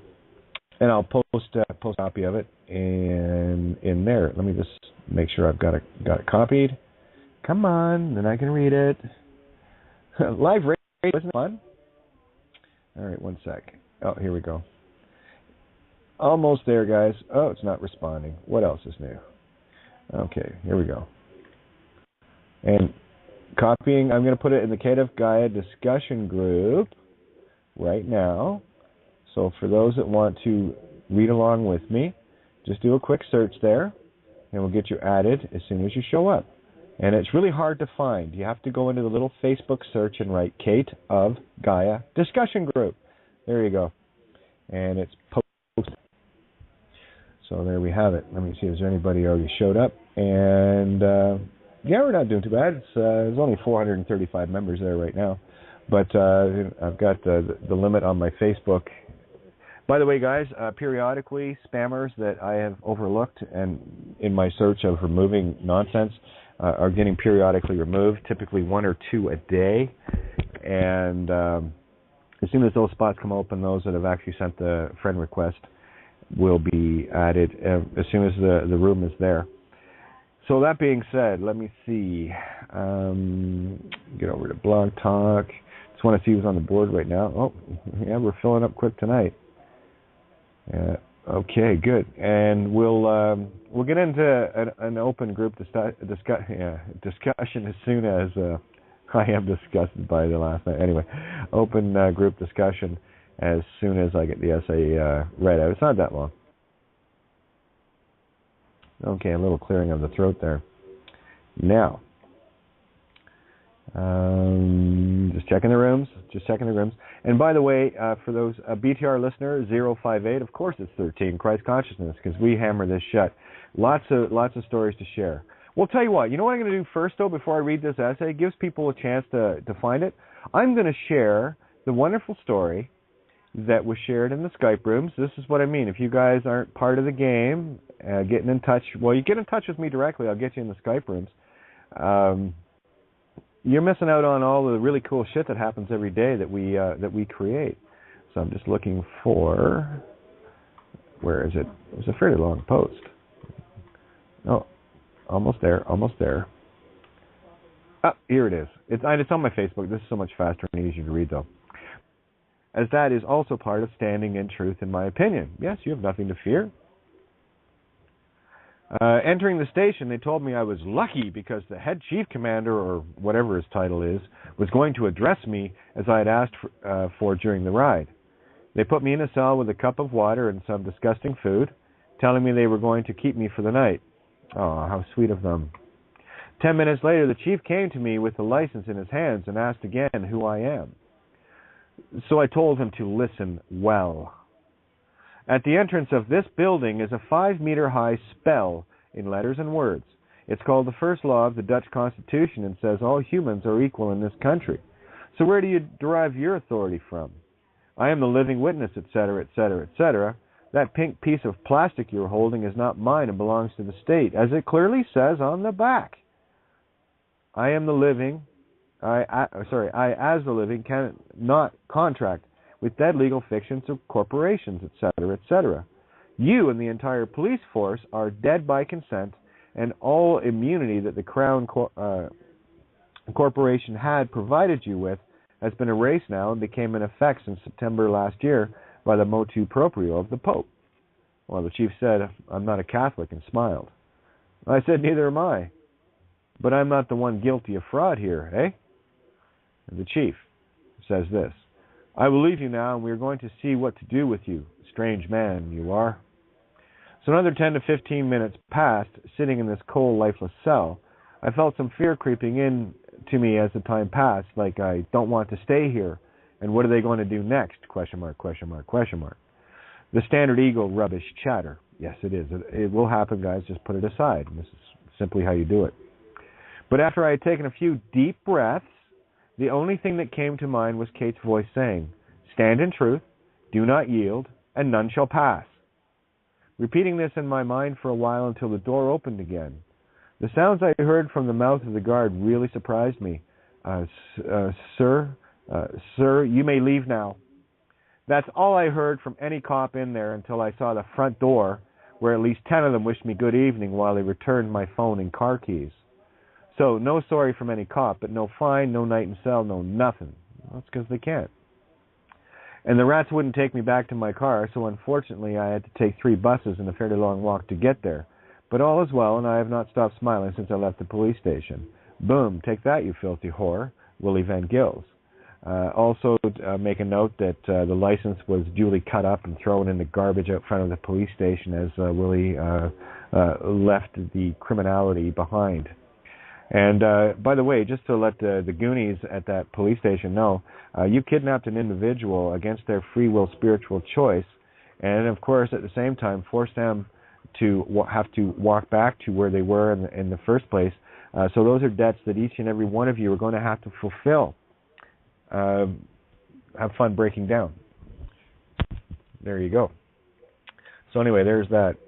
Okay. Yeah, they're definitely too afraid to let this go. Well, again, we're dealing with a dark principality that is finished. It is absolutely doomed. It is done, and it knows it.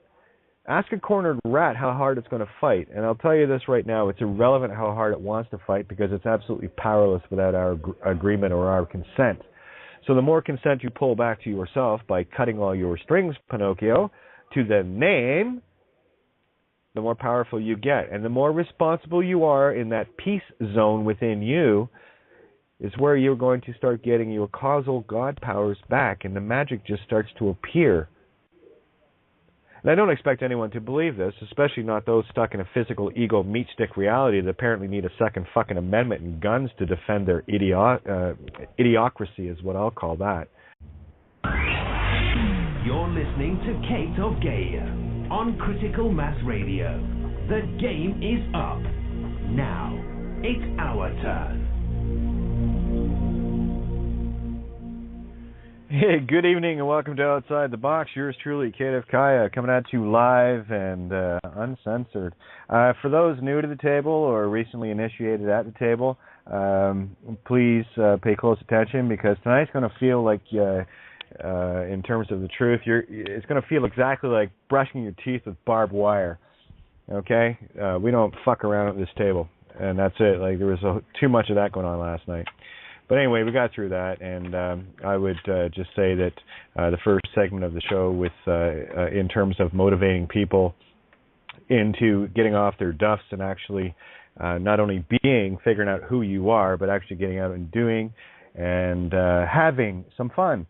And I've had lots of reports today from people that are actually doing that. Isn't that amazing? So again, for those new to the table, welcome to the Emerald Table. This is a no-holds-barred, straight to the truth, leave your ego in the fucking garbage where you found it, okay, especially after the nonsense last night. So I would say right up to the point where even the mere mention of guns, which is just fear porn, meat stick mentality, I would say just delete the show from there unless you want to catch the last half hour where the voice of reason, Amy, came in, and I was able to sit in very calmly with her to round the evening out, to bring some semblance of normalcy back to the mayhem that erupted with overpowered egos. And speaking of all parties concerned in that one, I leave no one out. You know me, I call it out as I see it. And when an ego takes over, it's easy to tell. And again, that's what this table's all about. And I don't give a fuck who comes at it and who comes on it. I am going to call it out as I see it. And a great big thank you for last night, because as a result of last night, I had an opportunity to get it together into an essay to drive the point home. I got to tell you this, though. A little post that sort of hit me there just before it came on air. I posted it in the Skype room. I thought, yeah, this actually sums it up really nicely. But let me see. I'm going to be sharing Willie's story tonight, too. Willie, man, you just fucking rocked the house down. I don't know how much more people need to see to verify again and again and again and again, every time, 100% accuracy, one live on the air with yours truly, running the monkey meat boys and girls out of fucking Dodge. Okay, can we play the game as gods, please, instead of the meat sticks? Great! So here it is in a nutshell. People who claim to know who they are, pay attention, Freeman morons, and are still carrying ID, is like a recovering alcoholic with a 40-pounder in their pocket. Oh, just in case. Insanity. Insanity. I don't know about you, but if you're a smoker and you want to quit, I wouldn't recommend carrying around a pack with you. You know, the temptation might be there, and you might still think you're a smoker. You know, do it or don't. Shut up. Shit or get off the pot. Meat stick or immortal soul. Choose. And that's what tonight's essay is all about. I'm not sure if Ninja had an opportunity to get it on. I'm just going to go. Put your God knickers on. Exactly, Philly. Perfect. Or not. I love that too. Thank you, Darren. I'll get you guys on the table after this essay. We're gonna have some fun tonight, and I got to tell you, it's been a while since I've experienced such psychobabble as I experienced last night. And don't worry, guys. And thank you, Mike. Thank you, Michael, so much for getting to the board. Sorry, guys. That's where it really went south for me, and that I went 180 on that one. But again, I'll always let people have their say and have their piece, and well, we all saw where it went from there. So we won't be ever having that discussion again. Sorry. Fear porn is not allowed at the table, especially those stuck in the middle of it and have a responsibility to the masses to remove that fear porn. Time to wake up spiritually, I think, but then that's just my opinion, and I'm entitled to it. You know, I, like everyone else, has an asshole too, so I have an opinion. And that's mine. There you go. And again, I said tonight's going to feel like you're brushing your teeth with barbed wire, so get out the gauze. You're going to need it. So here we go. NAME-A-HOLICS, Anonymous. Or as I put it, NAME-A-HOLICS, non-eye mouse. Yeah, 3 blind mice, get it? That was just a little play on words. I've been known to do that from time to time. So let's read a story tonight, boys and girls, and let's see who can separate themselves from the nonsense. Let's see who don't have to carry a 40-pounder in their back pocket in the form of ID. It never ceases to amaze me at how hard people cling to the very thing that is killing them, both physically and spiritually. The sheer defiance I experience from those who are seeking to be free, but will not listen to the deepest truth in that matter. I am beyond weary of the conflicts, the betrayals, and the sheer festering venom of hatred when actually confronted with a truth so simple, yet so spellbinding that controls their very soul in the most literal of definitions. People constantly ask for my help, and when I tell them that all I can do is show them how to help themselves, the knickers get twisted and they run off screaming to their dead whore mother called Babylon or commerce. It is beyond insanity watching people fight for their possessions, be they families, children, homes, cars, etc., knowing that these idiots don't own anything, where it was given away with full consent upon all registrations. Everything they legally own was bought or created through a legal name that is legally owned by the owners of the system or Crown Corporation's Triple Crown, and there isn't a legal thing you can do about it. So why would anyone want to be a part of that? I don't care what anyone believes, because any and all truth never requires anyone's belief, merely the acceptance or denial of it. I'll just update that saying. That's a Kateism now. I can't be responsible for anyone's choices but my own, which is the basic fundamental law that humanity is mostly devoid of. The blame game allows for the existence of the name game, and the predators line up to fleece the sheep at all levels, beginning with the police and going on up from there, or more accurately, down. The biggest joke is that people think the courts, judges, and lawyers are the power in this insanity, but it is the police that have the guns to do the bidding of the masters far above any courtroom personnel. You don't see many judges or lawyers out arresting innocent people, now do you? The game starts and ends in the same place it always begins, when one defies the lies of this system, and it's at the Narmer pallet carrier's point of entry, namely the police or po-lice, which means spirit seed lice. Lie-say also means the lie of creation, or lies-say. When one is exposing the mortgage and bank frauds, it's not the judges and lawyers that come out to get ya. They're the cowards that send out the bits of contract paper, hoping that you will take the bait and be the name. That's all they need, and you're toast. One assumption or presumption that you even think you're the name has you owned, locked, stocked as stock, and bar ruled. All thought is pure contract in this universe, and what you think you are, you are. Now, for the ever-logical ego, unruled by the emotional ego, one simply has to sift through the facts, where the true soul intuitive already knows until it clicks. I'm constantly confronted with emotional